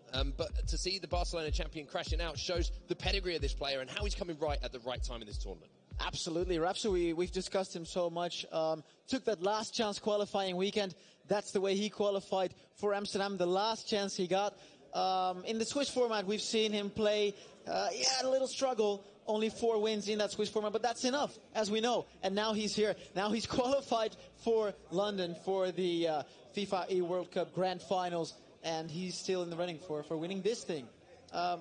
Resende, 5 wins in the Swiss format. We saw him yesterday, of course, beating Bailey. Got here now. Second leg started, Mark. Yes, it has. And as a reminder to everyone, 3-2 at the moment to Rafso. Man from France, of course, representing Olympique Lyon. He's going to be starting off in the white kit, in the Lyon kit, as you can see, from left to right here. And, I mean, 3-2 in that first leg. Obviously some goals, and shows how tightly contested that these two players are, how well matched they are as we're into this, the round of 16 now. All the players that are left in the tournament, as we said, down from 20 million players who are involved in the FIFA E-World Cup. These are the best 16 left on the Xbox. That says enough. 20 million, and here they are. Only 1 goal difference, Mark. That's not too much. Rafsu had one huge opportunity in the final seconds of that first leg. 4-2 would have been a major difference. Now I think Resende still has lots of hope left. Resende, you might say, the little favorite for this matchup, but he's trailing. He's trailing at the moment, and it is Rafsu who's on the attack at the moment, just playing this one around nicely in the midfield, looking for any opportunity of those players. Might be finding a little bit of space. Switch of the play there, just stretching the defence here of Vicente, as you can see, making some progress off the pitch now. Finds the ball in, it's Neymar on the right foot. Once again, David De Gea, not the first time we've said it so far this tournament, not the last time we say it, makes that big save. Great attack by Resende, that was. Rafsu can't do anything more than just defend in these first 10 minutes. He loses it again now. Neymar now into the box, beautiful little combination there. Skill moves, the little flip-flaps coming out. Oh, and almost a big mistake there. Cristiano Ronaldo was in the right place at the right time, but just couldn't react quickly enough in order to get what would have been a very fortuitous goal. Very exciting to see the heart rates, bottom of your screen. Rafsu seems a little tensed, seems nervous in the start, the first 15 minutes of the second game, Mark, I must say. He is leading 3-2. He's attacking now with that Olympique Lyon kit, but he seems nervous. I mean, nerves. I mean, even though you do have that lead, always your mentality has to be one of two things. You have to think, a moments away from potentially winning this leg, going through into the next round, or you're thinking about losing that goal advantage, and that is exactly what has happened, because that man on your screen who was putting in huge performances yesterday, every time he scores, we can hear him across the arena here in Amsterdam, making some noises, another goal. And surprise, surprise, it's the man who was doing the damage for him yesterday. It's that prime icon, Ronaldo. Just seconds after we say he seems nervous. He might be a little nervous now in the start of the second leg. Rafsu does it. He gets that second goal lead, 2-goal lead now towards Resende. Resende can't do anything more. He just has to go full on attack now. Only 70 minutes left for him in the second leg to get back in the game. Yeah, and the next goal is super important. We have to say, if Rafsu gets this one, then, we could say almost this leg might well be over, and the tie might well be over as well. A 3-goal differential between two players at this level is a very, very difficult thing to try and come back from. However, Resende can get one back on the board here.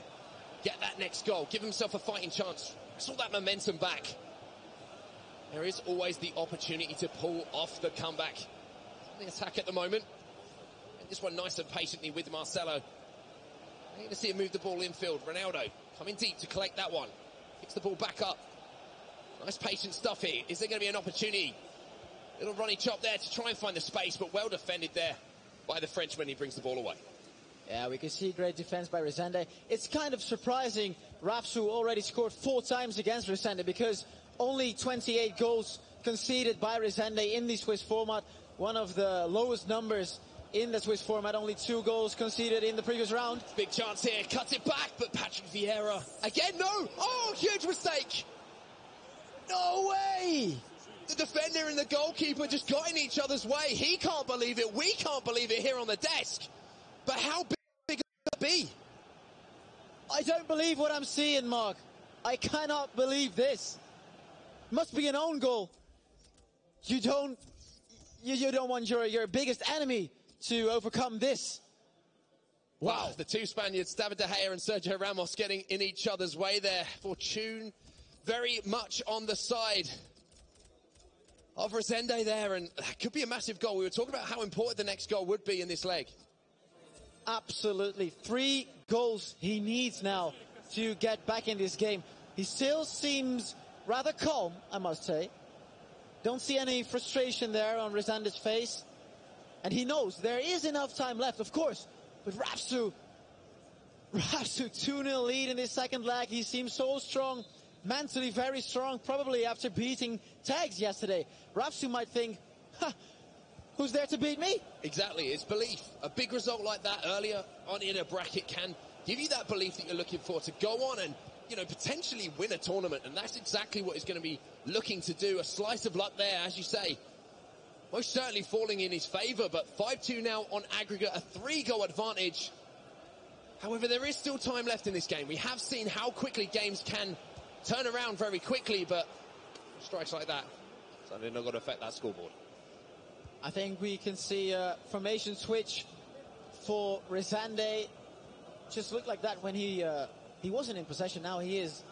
Does seem like he's playing with the 4 defenders still 4 at the back. Pull it at the right side of the pitch now. Here he is again.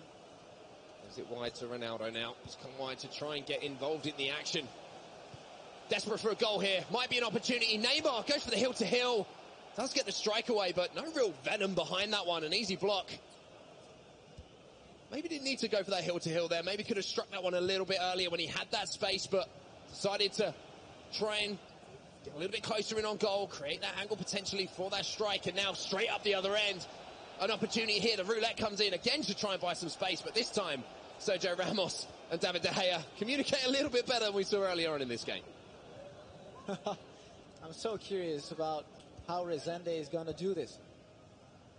Plays with 3 attackers, rather small. It's the 4-3-2-1 he's using now, I think. Neymar on midfield. Cristiano now back to Neymar. Messi now cuts back inside to Hullet. Just looking for any opportunity to find one of those killer passes, but Patrick Vieira again just marshalling the defence. Sticks out a long leg, breaks up the attack, and that's exactly why he's here. In every single pros team, we talk about it all the time, but how quickly just winning the ball back can transition into attack now. As you see now, Ronaldo on the edge of the box, turns. Little drag back, but Marcelo win that tackle. And Resende will be on the attack.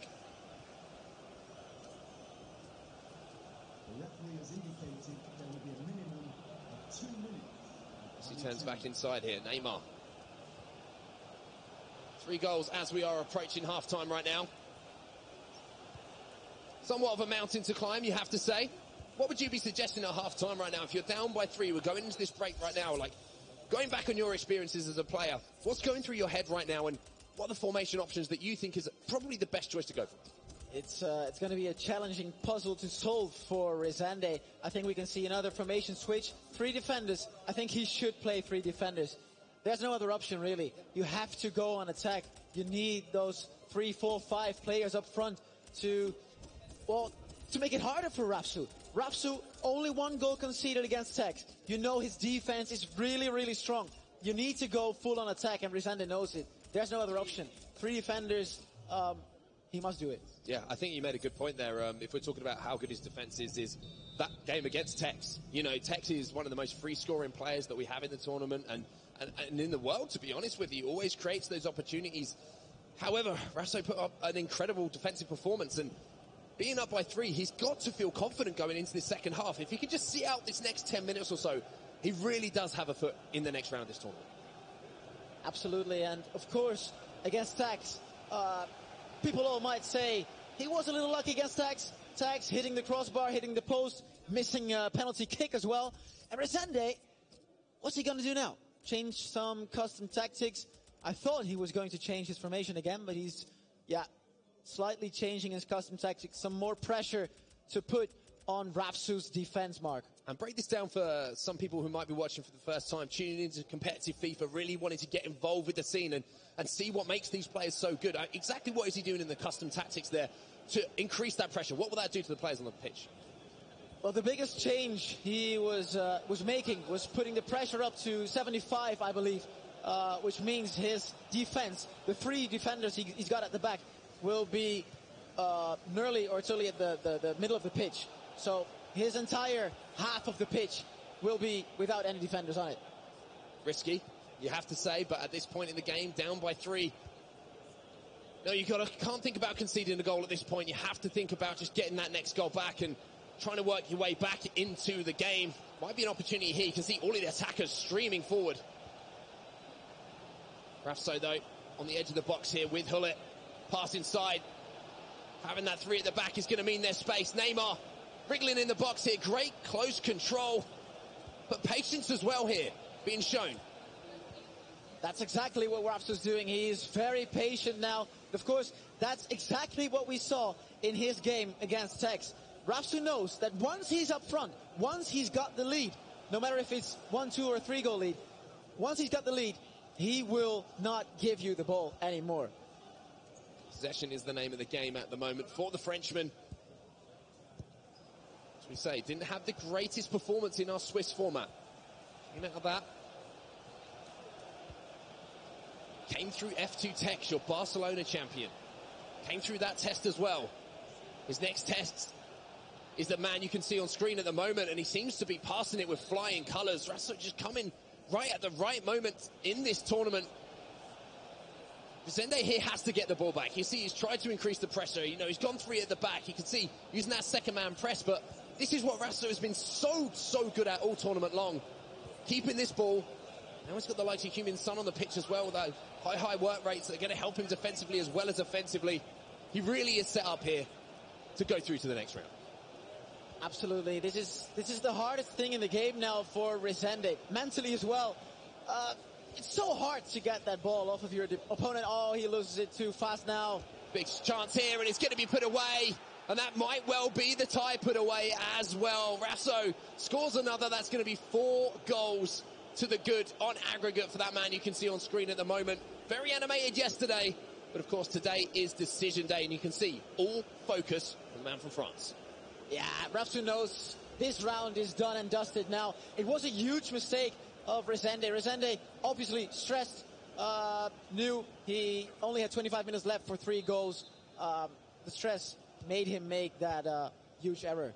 Yeah, and this is where sometimes you'll see across a bracket when you're looking back on performances, and you'll see, 6-2. Oh, what a huge performance there. But again, we went into this second leg at 3-2. You have to remember how tightly these two players are, in the context of the tournament. But when you are trying to chase the game, it does leave you susceptible to scorelines like this.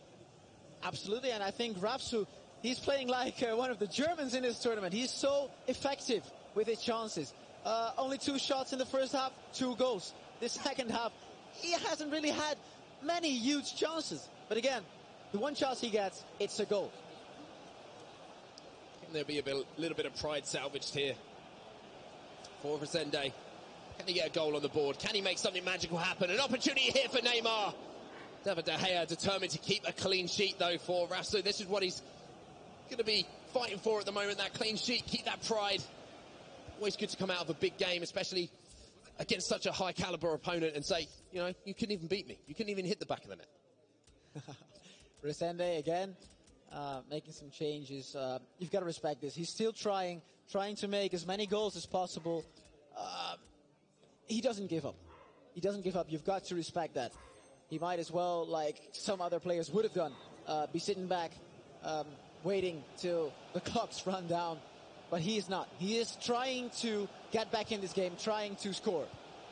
It's going to be a ball across here. There's an opportunity to get back in the game. The first goal in this game for Resende. That's an opportunity for him to maybe see a little chink of light at the end of the tunnel.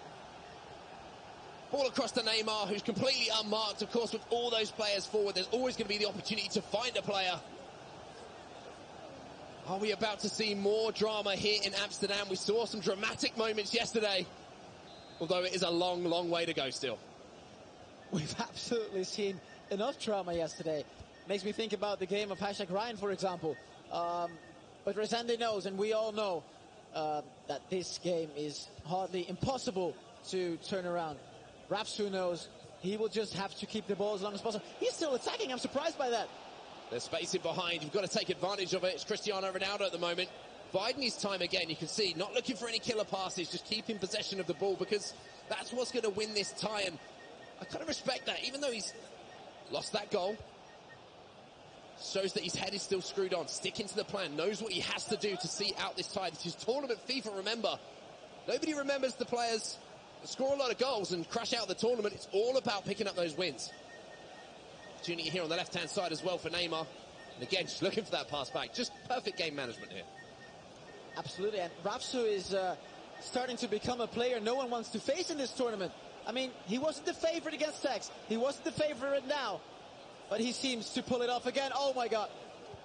Looking for something special there. Had the opportunity to strike it, but wanted to give everybody here in Amsterdam and around the world who is watching maybe a little highlight moment for us to enjoy and for everyone at home to enjoy as well. The kick will be given here. Just 7 minutes left on the clock. The Frenchman keeps marching on, though. He does just seem to be getting better and better and better. Absolutely, Mark. He will proceed to the quarterfinals here in Amsterdam at the Global Series playoffs. He already got his scarf yesterday. We'll see him again in London. He's top 8 here now. Top 8. Top 8, a fantastic performance out of the 64 players that turned up in Amsterdam to compete for those scarves, for that opportunity to qualify for the FIFA E World Cup finals. And now it's all about today, all about the seeding, and that's going to put Resende to bed there. The Frenchman once again, a little bit of a celebration there, but definitely a more muted celebration than what we saw yesterday. Absolutely. The scoreline is starting to get really impressive, by the way. And I'm wondering if it will be impressive on MS Dosari, because MS Dosari will be his opponent in the quarterfinals. Yeah, that's a scary match to go up against. But as you say, he's feeling good. His form is good going into that match. You're always going to have to beat that man at some point in the tournament. You know, he's always making those deep runs, MS Dosari. A lot of people's favourites coming into this tournament. Of course, our Manchester cross-console champion as well. Of course, only the Xbox going to be involved over these first 3 days here in...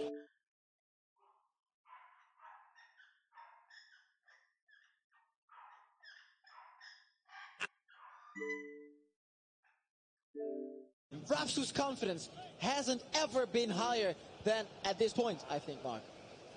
Absolutely not. And I think that win, we talk about it a lot, but that win over FT Tex yesterday, huge result for him, mentally. Huge result for him to take out a player that maybe not a lot of people were expecting him to take out. People were looking at FT Tex and thinking, you know, he's going to be the player to watch in this tournament. He took him out, and now he's taken another victim. Resende will be going home, but Rasso will be moving on now to face off against the man from Saudi Arabia, we believe, MS Dosari. A big test for him coming up, but a great performance across the 2 legs. Absolutely, Resende. We will see him in London. And Rapsu, we might say, one of the underdogs from the start of this tournament, took his last chance qualifying weekend. That was the last chance for him to get here. Took the last chance, the 7th game in the Swiss format, to make it to the round of 32. Now he's in the quarterfinals. Yeah, he's in the quarterfinals, and, you know, he's making his life in that E-World Cup final even easier. You've got to remember these guys at the moment, they're playing for those seeding spots. They're playing for the seed in both of the groups, the Group A, Group B. The better the result, the further you go in this tournament, the easier potential bracket as far as seeds are concerned that you are going to get when it gets to London. And there it is, just confirmation. Victory to Rasu. Fantastic performance from him. But also a step closer to increasing that money. You know, there's money on the line here as well, as we have the replays coming in. But I want to talk about the mentality of this man. We saw yesterday, getting loud and proud, getting really pumped. But today, it just seems like it's all business. Yeah, his mentality is really strong. And as I said, it might be a good thing for him, a positive thing, to be the underdog. Sometimes it's hard for players to have that role of a favorite. can be hard, and Rapsu has never been one of the favorites. For Richard and Brandon, he has been the favorite. I think Richard told us beforehand, always mind Rapsu, as we can see the stats here. Well, here are the stats, as you can see. 7-3 the final score across the two legs. And look at those statistics. No real surprise there. 16 shots, 14 shots on goal. Fantastic conversion rate, to be honest with you. Half the shots going in, finding the back of the net, and got in possession as well. So the Frenchman will march on into the quarterfinals there. Fantastic performance and into the next round. Now let's talk about some of the people that he's obviously going to be joining. You know, we've seen Megabit, fantastic performance from him, very attacking performance from him as well. Goals galore. You got MS Tasari waiting there as well. Lots and lots of stuff. But that's going to do us from the desk here for the games for the moment. We're going to throw it back over to Jimmy and the guys on the couch. Thank you very much, guys. Yes, I'm on the couch with two of my good friends, Mike LaBelle and Benedict. You might know him as Salzor.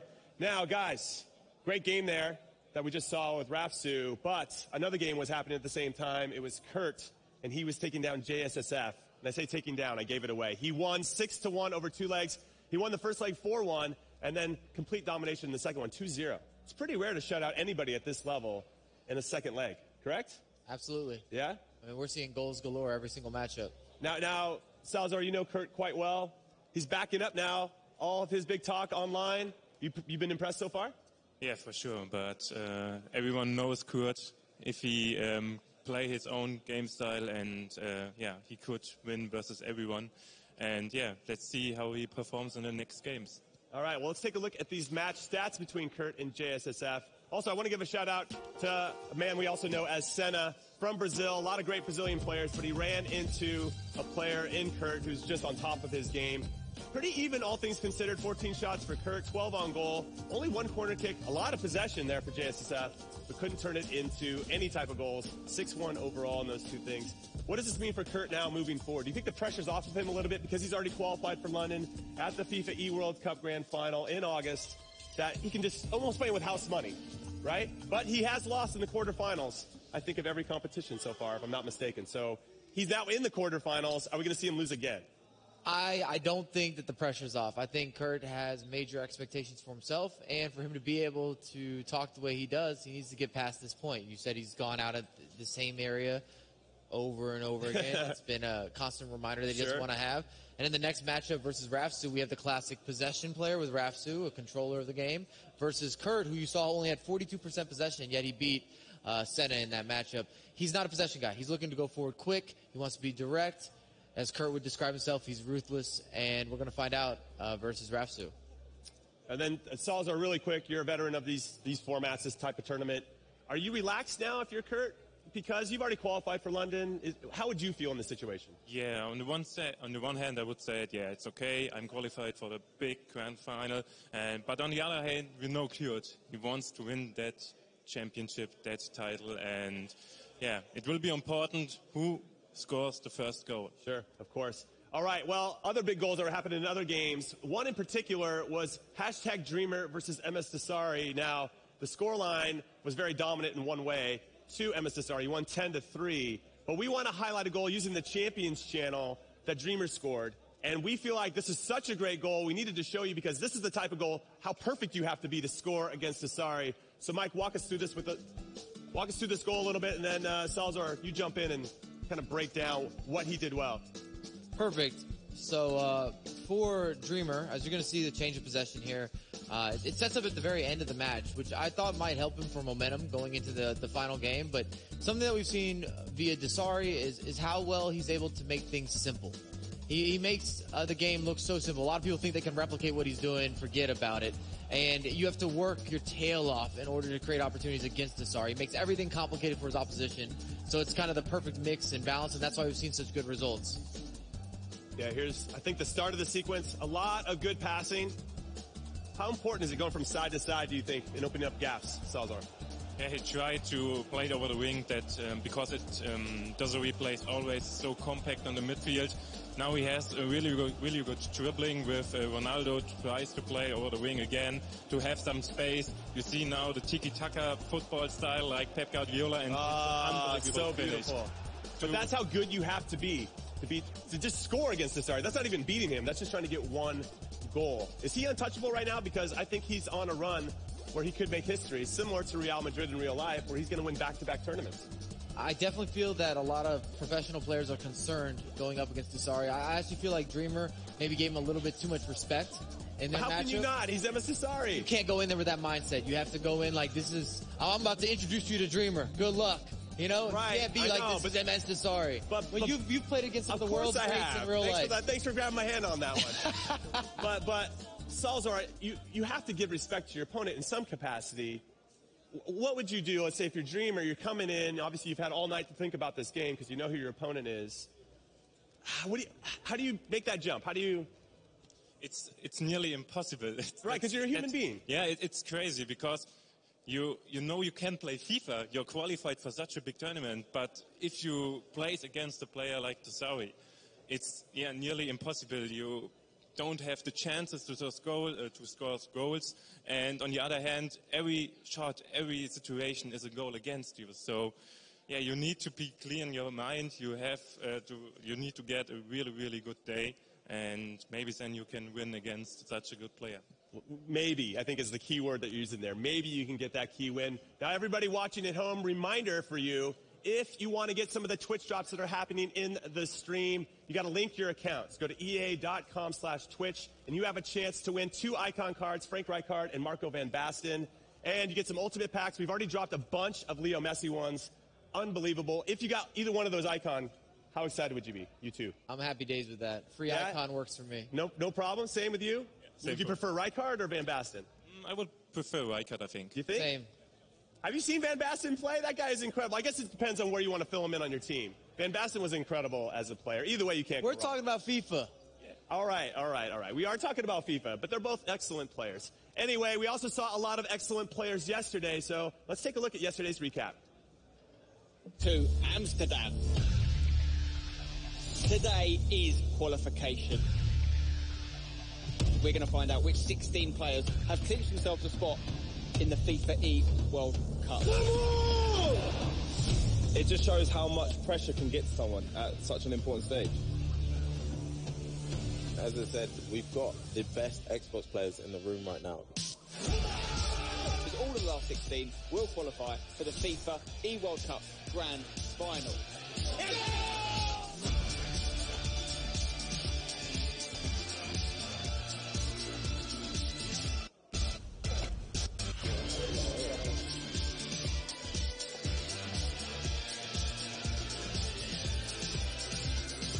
Loads of different ways people can qualify for the playoffs here in Amsterdam.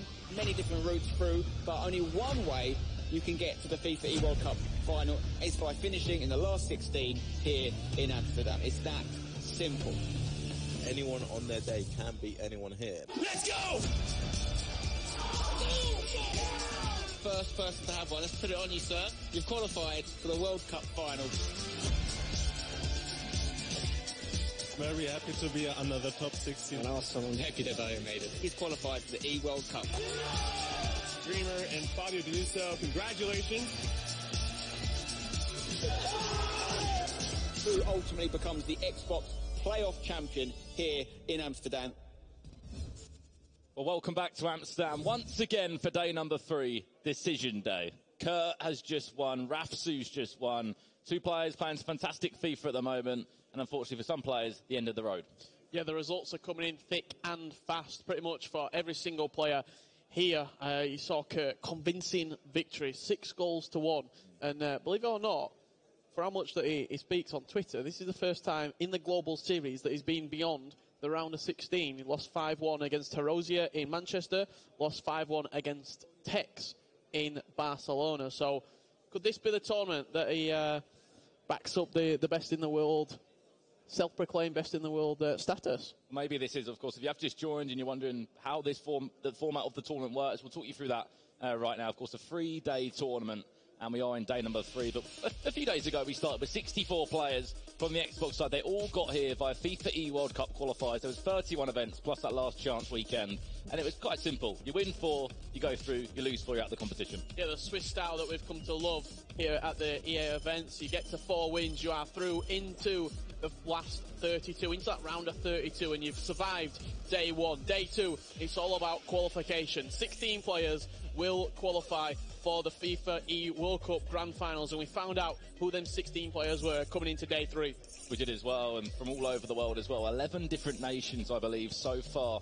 And this is only on the Xbox side. We're still repeating the whole same process again later on in the week, over the weekend, Friday to Sunday. But everyone wants to be in that FIFA E World Cup Grand Final, of course, in London. And this is how it's looking so far. Yeah, that is the bracket as it stands, and they're the matches that we're going to be seeing on the stream. Nicholas Razek and Crafty, believe that's the second leg in that game. I think Nicholas Razek came out with a 2-1 victory in the first game. And then the trilogy, I like to call it, FaZe Gorilla up against Goal Machine. In the Swiss style, Gorilla beat Goal Machine 5-4 in Manchester. The exact same stage in the tournament. Goal Machine beat Gorilla 5-4. Nothing to split the two coming into this third and final trilogy game. But the man there, Nicholas Razek, talk to me. I know you're a big, big fan of this guy. I think one thing that comes to mind when you see Nicholas Razek is he's not all over social media. He's not always, bragging about playing in big events. He goes about his business quietly. He was in Barcelona, lost in his console final over there. Was over, in Manchester, lost again, console final over there. He's making all these big finals, but it's just that extra 1 step or 2 steps forward to lift the trophy, or in case here, you mean, just to be the winner or get top seed. Yeah, he's forever the bridesmaid, never the bride, is Nicholas Razek. He's the nearly man. On the cusp every single time. Can he go 1 step further this competition and become the Xbox winner? But that's the man he's up against, Crafty. Again, a player as well, he goes about the business, was at all the majors this year as well. Both these players have been playing consistent FIFA since the game was released in September. November qualifier month, they were both there. They both got the job done. And it's great to see months later they're playing in one of the biggest competitions in the world in FIFA. Yeah, these two have matched up before, Brandon. In Manchester, in the Swiss style, Nicholas Razek beat Crafty 10-4. And then in the round of 32, Razek repeated the same result, 10-3. So on aggregate, it's 27 coming into this round of 16 game. Not a bad little stat there. However, I think Crafty's really held his own. And I think one thing that people expect is Nicholas Razek just to brush past this game and just to get himself into the quarterfinal. That's not going to be the case at all between these two. Crafty can hold his own. He can, represent England. Still a free agent. So if you're looking to sign this man, I'm sure he'll be waiting for an offer still right now. I bet he's on plenty of team and organisations' radar. Spencer Razek as well. Free agent at this moment in time. And, in FIFA right now, in the competitive format, there's not a lot better. There isn't. There's no one else really spare as well that hasn't been signed up by an organisation. Nicholas Razek, could it be 3-1 up in front? Very well played indeed. He's offside. Calm down. I believe he's offside. Shake of the head from Razek. Just inches. It's the smallest of margins in FIFA. You see that a lot. I remember #Aggie at the G-Fin Elite Series did an interview, and he said sometimes when the margins aren't with you, the game just slides away. And you have to, that's where the real top level players, the elite players, they manage to stay switched on when those margins aren't going with them. Maybe that was a warning for Crafty, just to say, I'm in this game. And I'm coming at you from the first minute. England versus Germany in this World Cup fever at the minute as well. One thing that we say about Nicholas Razek is when you come out of a field of German players, it's so hard to get recognised. When you come up against players like Stranger, Sakul, Megabit, the Wolfsburg guys as well, Timo, Salza, they've been around for such a long time. It's so hard to get yourself seen. And this is a man that you have to say deserves credit. He has played in all the big tournaments. He has to be in the top 5 German players at the moment. Well, he's not only in the top 5 German players, he's in the top 5 Xbox players at the minute. I think if you look at the results just off LAN events, probably one of the best performing players this year. Last year as well, I'd say. FIFA 17, he was part of the Global Series, was part of the last 32 over there. And there's no doubt why this man shouldn't be proclaimed in some of the best players in the world right now. Only person to beat MS Desari at this tournament as well, at the playoffs, beat him 9-5 in the final round of Swiss style. Of course, he's playing in a Spanish kit from left to right. Crafty, representing England, of course. Spain kit with the Ajax badge. Nicholas Razek just a man of mystery. plays the way he wants. Of course, only one of the 4 players to finish 6-1 in Swiss-style format.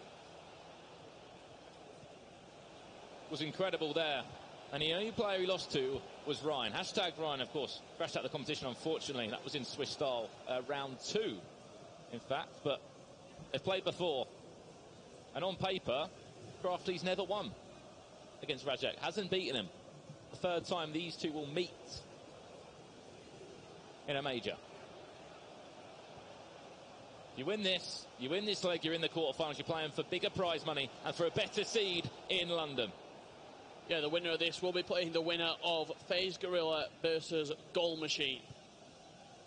What a quarterfinal that is set to be. It does have goals all over it, literally. I know his name's Goal Machine from Bundled, and he scores a number of goals. But Gorilla, not always known for the way he defends, but the way he scores and creates chances, one of the best in the business. And there has been a goal in that game. Gorilla 1-0 up against Goal Machine in the early stages of that first leg. Of course, as you said, an interesting one between them two. The game went, that one's just saved over the bar. When they played in Manchester in the round of 16, as you said, Goal Machine, 5-4 winner. You were lucky enough to commentate on that one with Chris Trout. That Lozano goal at the end, infamous for Chris Trout's voice break, I should say. In it comes. Anywhere near a flick on at the front post. All eyes on these games as the floor behind us starts filling up with fans as it opens up for the final. So you'll be top seed going into London on the Xbox side of things. And they'll be supporting one man, I'm sure. Ajax Danny.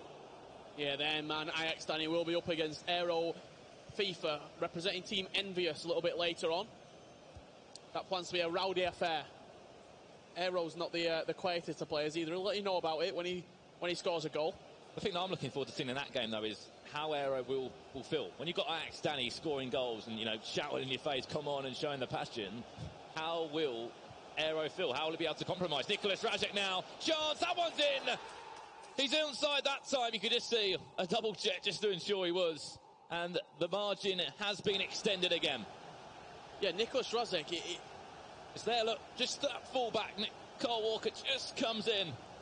I'm getting flashbacks to the Megabit gameplay. Very simple, doesn't overcomplicate anything, keeps the ball on the ground, simple passes, waits for the space to open, but when he gets a chance, you can pretty much guarantee he'll be taking it.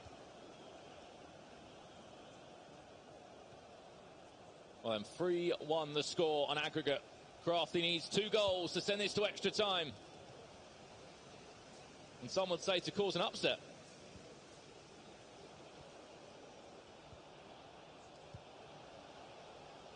Rajek, as you mentioned, that German play style that seems to be quite similar. Quite basic, no skill moves really needed. Just trying to get yourself in the best position possible. As he comes forward once again with Huller. You're almost just capitalising on your opponent's mistakes. Look, he'll happily do this. He's in front. He can keep the ball. He can relax.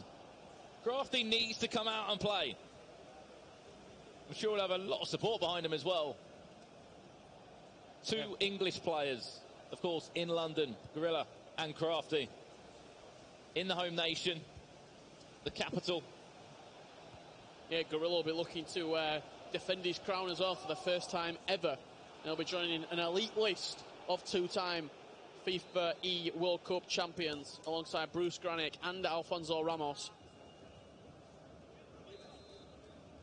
And of course, past times now, Bruce Granick more in the commentary role, but still following the competitive scene around. I'm sure Alfonso Ramos would have been supporting the Spanish guys in action. There's a few more in action later on in the week on the PlayStation 4 side. Added time of 2 minutes to come. It's been all Rajek so far, other than that one chance that David Ayer did tip over the bar from Crafty. And there we go. Half time between the two. Rajek still in front. That kind of speaks volumes to this game. More possession from Rajek and only 2 shots registered between the 2 players. Yeah, the big difference there for me in terms of the stats. You got the possession, 61% for Nicholas Rajek, but also the pass accuracy. 95% Rajek had to, I think it was Crafty, 83%. Maybe Crafty feeling a little bit nervous, letting the ball go. He's playing passes that he usually wouldn't play. Maybe if he's playing on weekend league, comfortable in his own home. It's probably the first time he's played on a stage like that as well. He's pretty much on the main stage, all the lights, all the cameras, big audience watching him as well. So Razek, that's not something that is going to affect him because he's been to 2 console finals. He knows what it's like to be on that stage.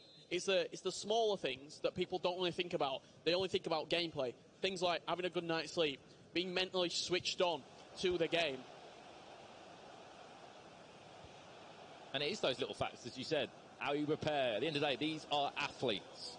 Whether you play for a football club or if you're a free agent, you're playing for thousands of dollars. And here he comes now, Nicolas Razek. That one's just about blocked by Marcelo. I know you often tell the story about Bruce Granick when he was in his prime. He'd go home, he had that coach with him as well. And he was just one step above the curve. He was, I speak to Bruce about Bruce Granick quite a lot. There's a reason why he won so many titles.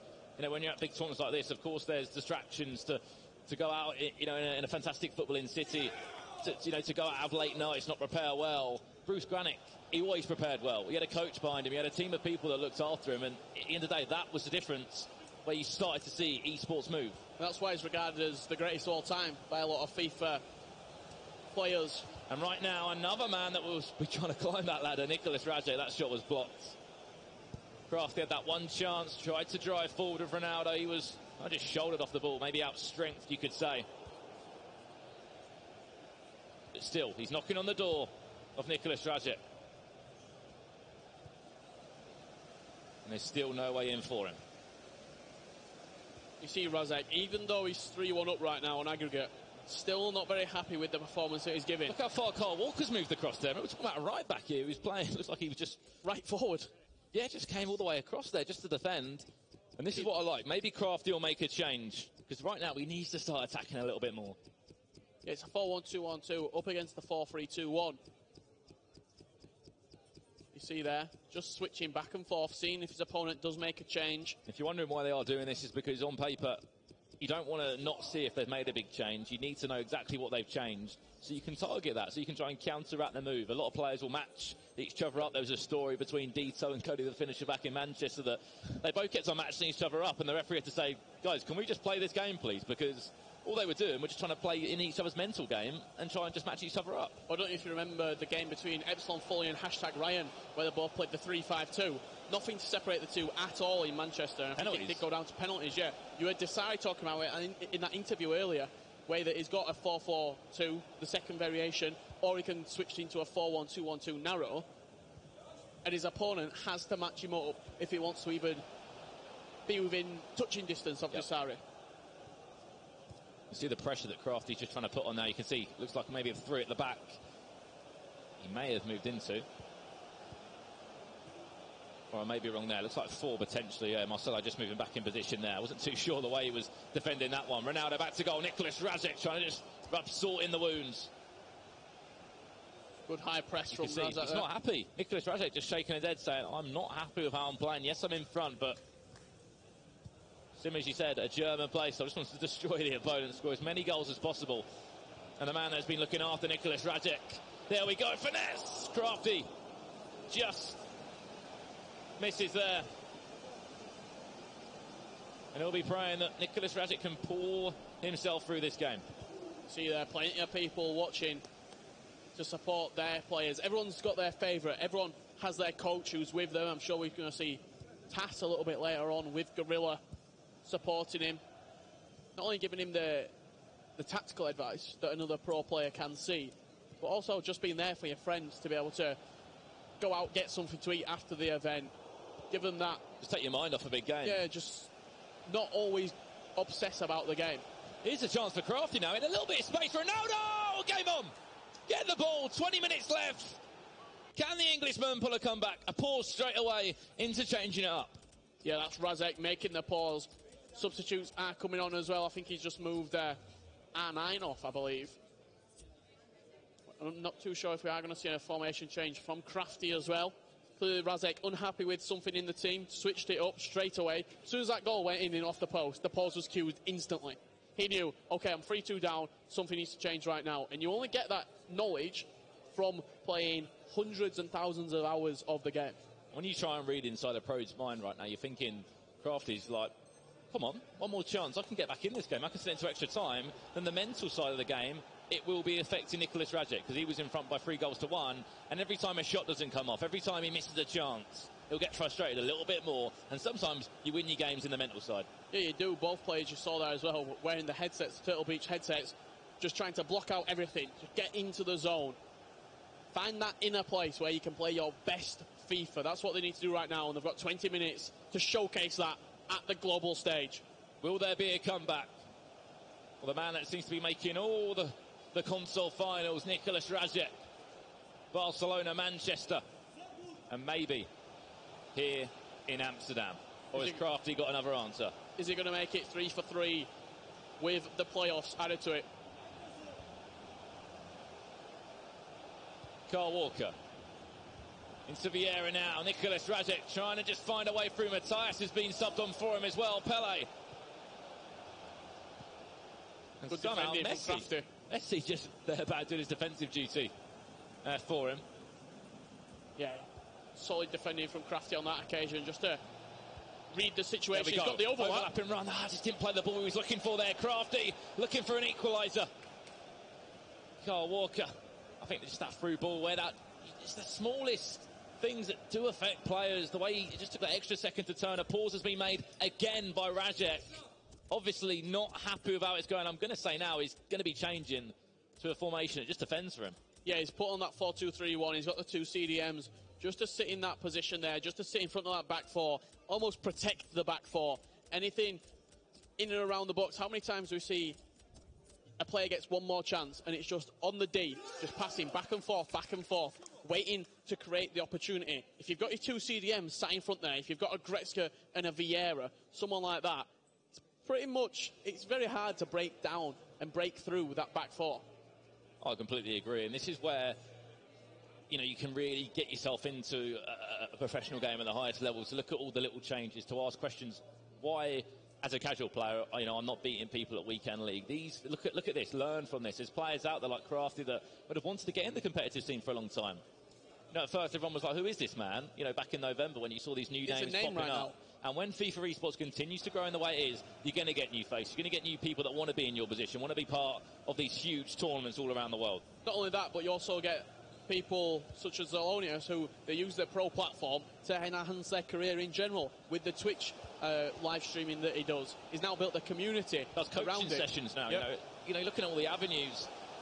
Just Radek scores this, it could all be over. Could be the end. There we go! Just a basic trap back! And you could just see that pressure released off Nicolas Radek. You could tell he was under it.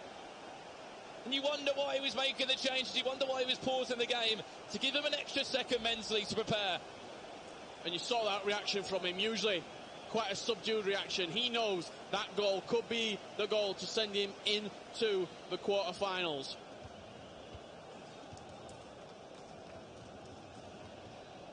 And it's back to the drawing board again for Crafty. I just thought there was going to be that chance for him to get back in the game. He needed one chance to equalise, and now he's down by 2 goals. Yeah, 2 goals with only 6 minutes left on the clock. And Radek just going to keep hold of the ball, just move it from left to right, and sort of kill the game off right now. Pele. Nicolas Radek to confirm his place in the quarterfinals in Amsterdam. Wins himself a free kick as well.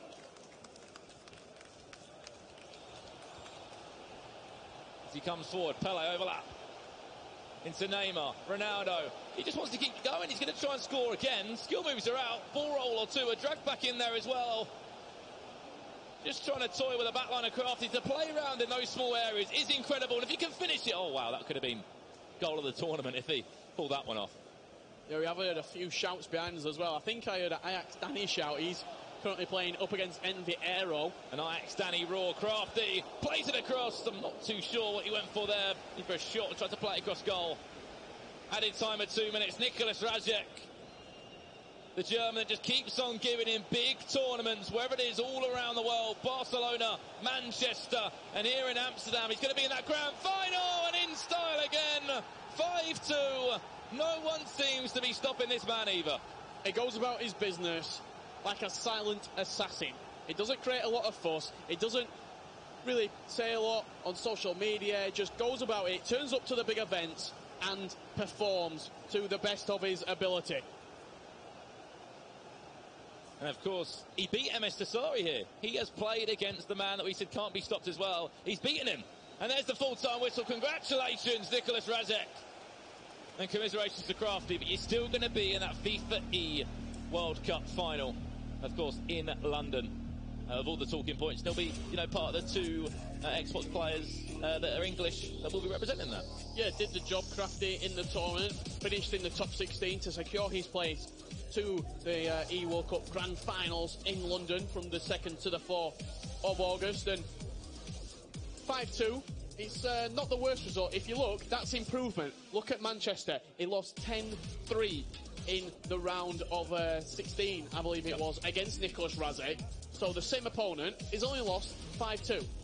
He's playing some fantastic FIFA again. I think 5-2, you don't look at that for me. You know, from an outsider, you look at that when Crafty, he didn't really hold himself at all there. He did, to be fair. It was the last, two to three real-life minutes of time there, 20, 30 minutes in-game. You can see some of the replays here, which just separated the two.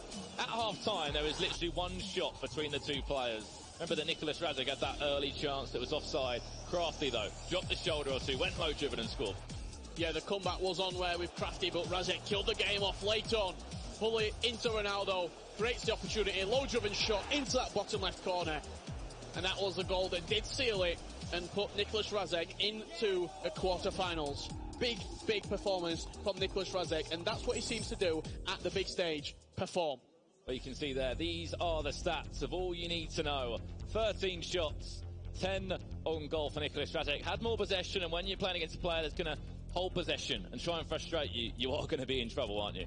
Yeah, you are going to be in trouble. And Shoeboy just came up to near the commentary desk there and gave the NA all day sign. So I'm wondering what the other games are doing around the grounds as it stands at the minute, because the game we just saw there, Nicholas Razek, 5-2 victory. Commiserations to Crafty, as we said, but Razek, the person who everyone's saying needs to stop, is MS Tassari, has already stopped him in this tournament. He beat him 9-5 in the Swiss-style format, so is Razek now the favourite? Maybe he is, and of course, the couch of all the talking points is over to Jimmy, who is joined by that winner now, Nicholas Razek. Thank you, guys. Yes, I am on the couch with two Germans and Mike LaBelle. You like that? You like that setup? Thank you. I got T-Mox and Rasik. You just won this past game 5-2. You looked frustrated at times. Was that your best match that you could have played? Were you unhappy with your performance in any way?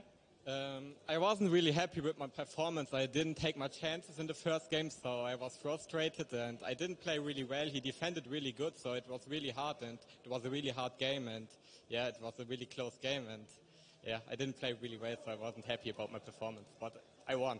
Yeah, it's fantastic when you can win a game when you're like, I didn't play very well and still win 5-2. You were also very good defensively. Actually, Mike, I'm tired of seeing your face. You know what?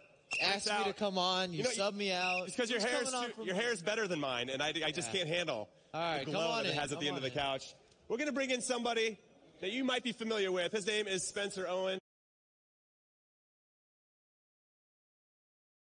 And also has better hair. Whoa, no, I don't know about that. I don't know about that. Spencer, welcome to the couch. Hello. Now, you've seen a ton of games that have been going on, including in Rasik's. What's been your favorite so far? Maybe even including his game. Yeah, I mean, this guy is doing the business, you have to say. He looks like he's on track to get to another final, maybe even further. I wouldn't say we've seen too many shocks so far today. A lot of the favourites have been going through the likes of MS Tassari. One of the hardest games to call actually is on your side of the bracket right now. The way it could work out is you've got the Goal Machine versus Gorilla game, which Gorilla's just had a fantastic first leg in. But that side of the bracket is so tough. Like, if you are going to make another final, you're going to have to beat some really good players, some people you've come up against before in tournaments. You've got MS Tassari on that side of the bracket as well, of course, all doing well. So at some point, there's going to be a massive face-off, sort of semi-final, quarter-final time on that side. Now, Nicholas, do you look ahead? Or you just say, hey, listen, I got Crafty right in front of me, or like, geez, after this one, I'm going to have Goal Machine or Gorilla. What am I going to do with my life? I mean, are you taking that next step, or you just take it one game at a time? No, I'm just taking one game at a time. I wait for my opponent, and then I will see. You sure? Yeah. Sure about that? How about you, T-Mox? When you're playing in these competitions, do you ever look ahead to say, well, if I get past this guy, then I'm going to have to face Rasik. I don't want any part of him. Well, it's always easy to say that you're only focusing on the match you're going to play next, but of course you think, if I beat this guy, then I'm playing maybe Gorilla next, and Gorilla's so good, I don't know if I'm able to beat him, and that's in your head, of course, but if Rosek's able to focus on this match he's going to play, then I think he's going to come far. All right, and then there's some other scores that are going on. I want to give a shout out to SKC Alexander. Let's go, my friend. Absolutely dominated Fabio Denuzzo 6-2. So he's moving on to the next round. He is going to play against Megabit. That's going to be a great game. I look forward to seeing that. He warned you last night, didn't he? Well, not you, but everyone watching. He said, people are sleeping on me. And turns out, people haven't been giving Alexander the credit he deserves. He could go even further into this competition, I think. Yeah. On that note, I want to give a shout out to one of our sponsors, Turtle Beach. You got to tweet at Turtle Beach using the hashtag #WeAreElite for a chance to win Elite Pro headsets courtesy of Turtle Beach. They are doing incredible things here at this tournament, and I'm glad they're a partner as always. Now back to you, Rasik. So, you got a big game coming up. If you could play either Gorilla or Goal Machine, who would you prefer to play? I don't know. Both are really tough, so I don't mind. Both are really good players, and both will be hard you're matches. playing it safe right now. Okay, so T-Mox, you're not playing right now. Tell me who you would prefer to play, Gorilla or Goal Machine. I think it's very hard.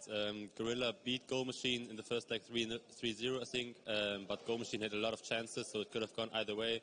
I think I would prefer to play against Gorilla if I was Rasek. All right. Wow. Good to know. Gorilla throwing some heat there. Well, thank you so much, and congratulations for moving on to the next round. Well, we have more big games coming up, so stay with us right after this break.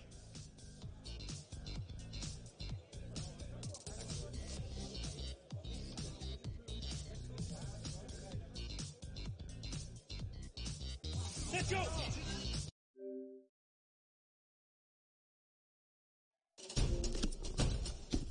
You know, we're the first ones here, and we're the last ones to leave. Being a kitman is key to the overall morale of a team. Getting kits ready is something I take a lot of pride in. My name is Sean Ruiz. I'm the equipment manager for the New York Red Bulls.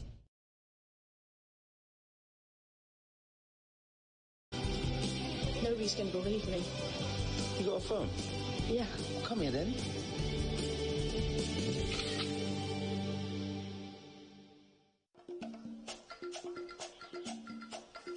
Benny McCarthy, the football player, is completely gone now.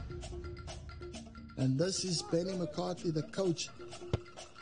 I might not be proud of some things that I've done in my younger life, but I am extremely proud of the person that I become. I'm not there yet, but I'm moving in the right direction. Work your socks off for what you want. Hard work does pay off. Well, it's the one we've all been waiting for. Here we go. A chance, Ronaldo. We're on the verge of something that's going to make headlines for years to come. Oh, the whole stadium stands as one.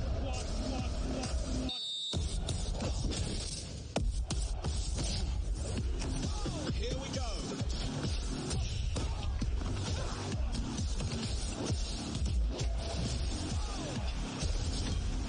Ladies and gentlemen,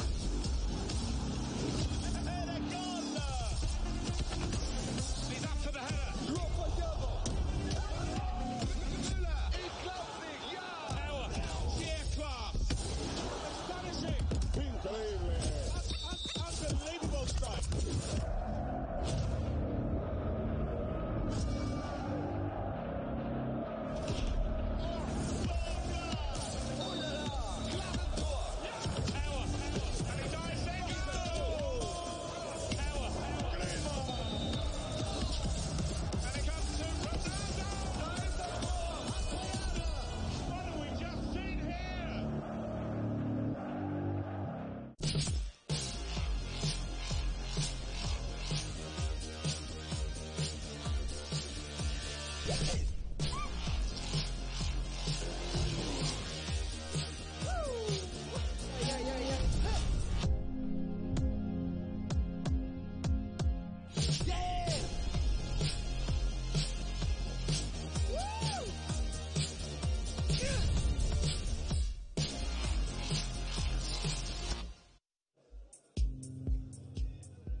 Competition is a mental game. That means being focused. So when the time comes, I'm calm, ready for anything. I'm not worried about my opponent, what they might do. Those are just distractions. Champions don't get distracted, because for me, there is no off the field.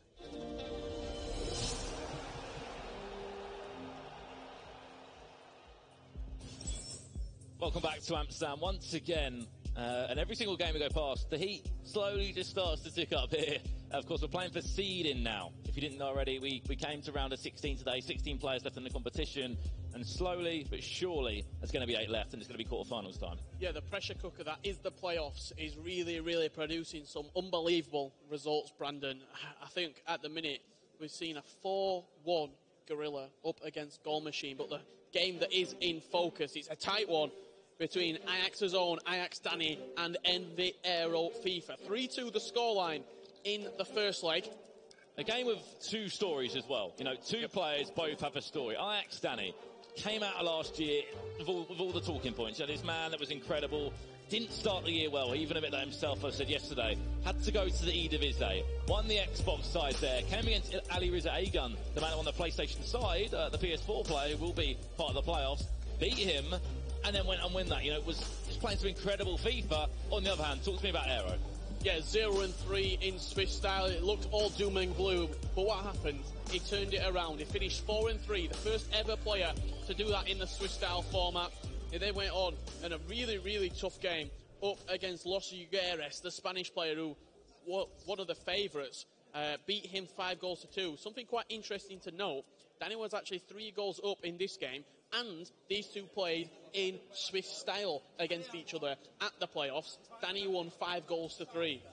So it just shows Danny might have the better of Aero in Amsterdam.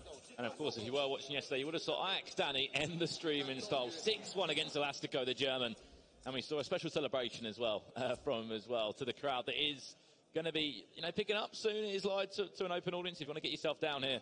And if Ajax Danny can keep on bringing up results, currently 3-2 up in this second leg, you'll start hearing him roar. And more importantly, it'll be massive for Ajax. Yeah, massive for Ajax Danny in particular, because it's not been a great year for him. In January, he actually, 2 coaches came on board the Ajax team. His personal coaches, they helped him with not only his FIFA ability, but with his lifestyle as well. And he's really turned things around. He went on, won the Eredivisie, and it looks like he's really hit his peak form right now for Amsterdam. And playing some incredible FIFA as well to back that up. A player that is so passionate about FIFA esports, so passionate about being one of the best players, not just in the world, but in Holland. And of course, representing one of the best football clubs working in esports right now.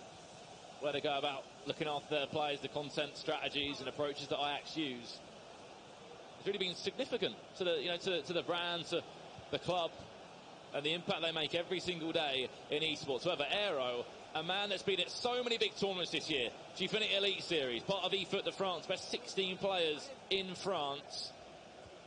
He wants to go the extra mile. He's obviously, of course, part of the grand final in London. We already know the top 16 players from the Xbox side there.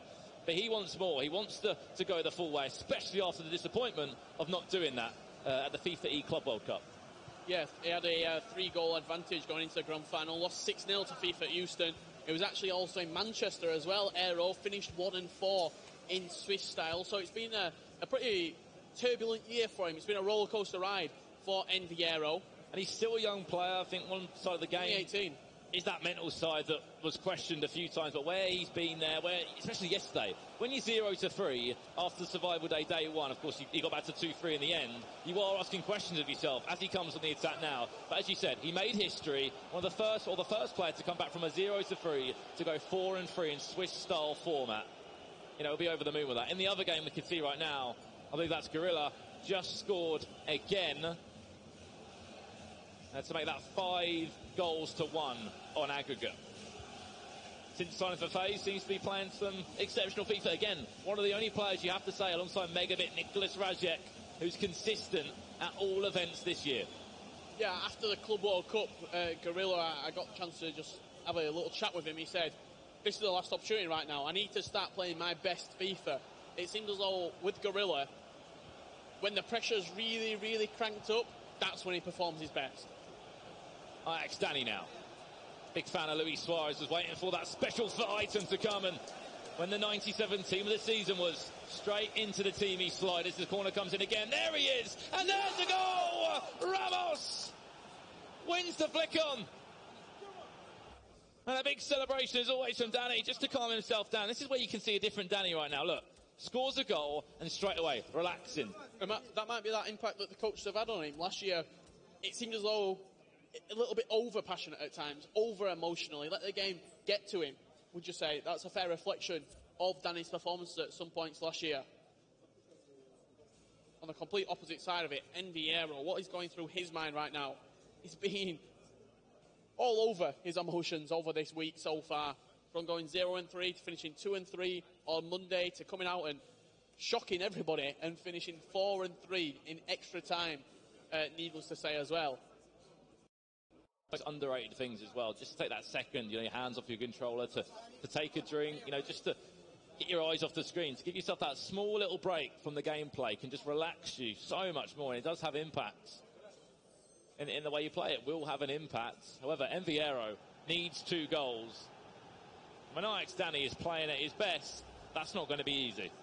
These actually the final 2 round of 16 games as well. Then we'll have our bracket complete for the quarterfinals. The winner of this game will be facing up against Kurt.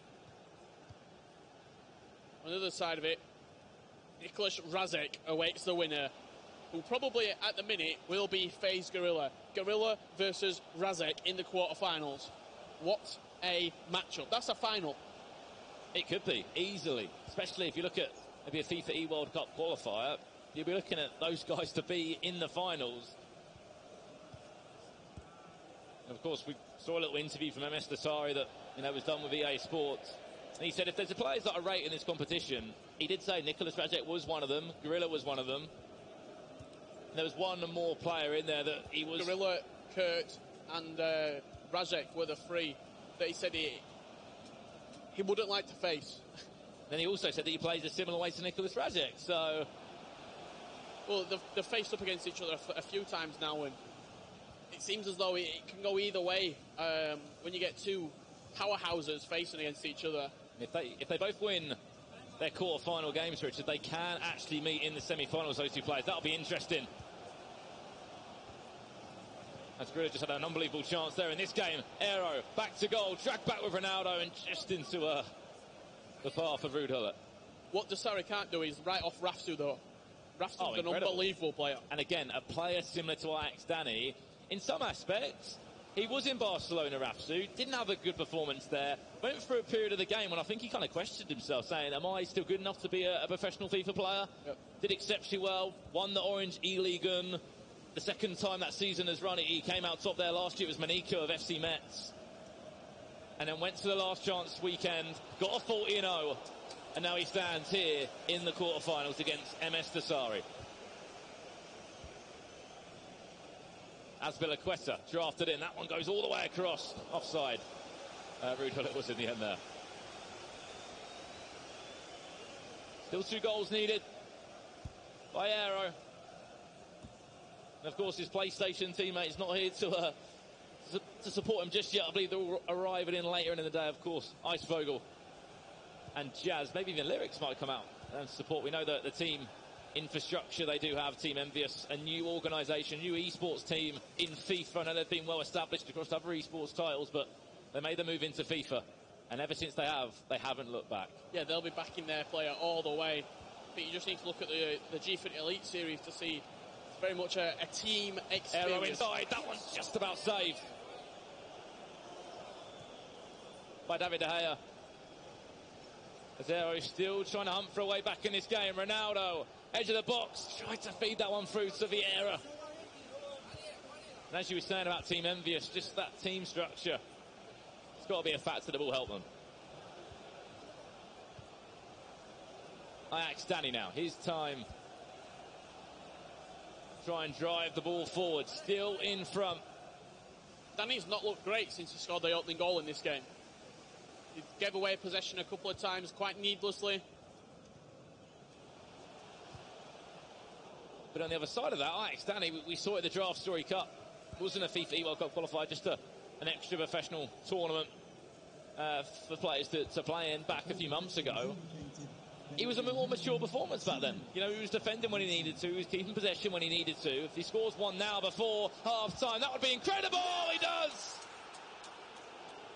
A more relaxed celebration, but more importantly, a perfect time to score a goal. Yeah, there you have it. I said he's not done a lot since he scored the goal. Silenced me. And silenced everybody else who wants Aero to win this game. Doubled his lead on the stroke of half-time. Cristiano Ronaldo firing into that top left corner. Perfect time to score for Danny. Aero just has to change formation, go free at the back, just make a change. He usually does play in that 4-4-2 or in that 4-2-2. I'm surprised he's not matched him up right now. Danny playing in the 4-2-2. Usually, Aero does enjoy that formation.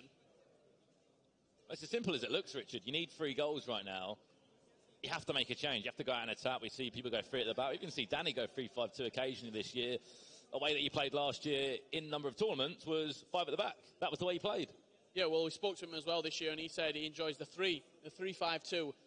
If you go maybe ultra-defensive, put your CDMs on stay back or attacking, you pretty much get your 3 at the back, then you get your 2 sat in front, and then you get your 2 wide players. That's pretty much a 7. You get that wall of, on this occasion, blue away Ajax shirts, and just sit back, and then you've got the attacking prowess of a R9, of a Team of the Year Messi, of a 99 Team of the Year Cristiano Ronaldo up top. You don't need a lot of attacking players moving forward from your midfield. You don't need a Ruud Gullit. You don't need maybe a Mateus or someone like that. You can just do it with the 3 players up top. If you can control it well, you know, as you said, with the custom instructions and tactics in there, you can see out a game. You can actually get 7 at the back. You can hold those 2 midfielders. Just literally say, stay back while attacking.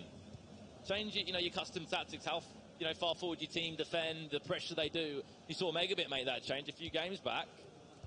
When he didn't need to press, when he was in front, just turn it down, turn down the pressure. And 3 goals in front, Ajax. Danny now, surely he can relax a little bit.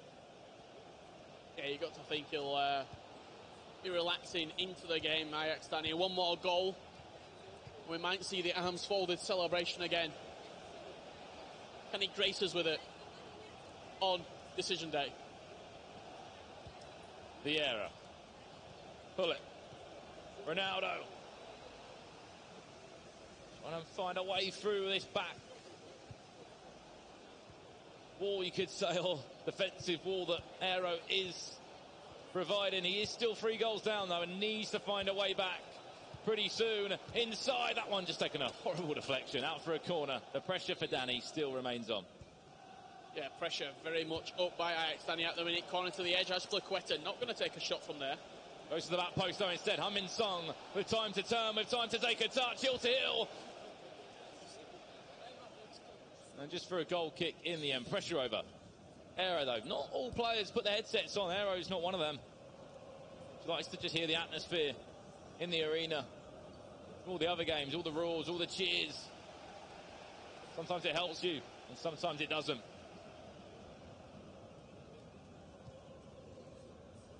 I'm just looking forward right now to some of the quarter-final ties. Well, you're looking at MS Dasari Rafsu. Razek Gorilla. And Alexander, for Sporting Kansas City, keeps on delivering. He said, watch out for me, and he's backed it up. And he's got a very tough test against Megabit. That's a 3rd versus 6th seed game out of the Swiss style. So, tough game for Alexander if he wants to progress into that semi-final. But he's got all the tools to be able to take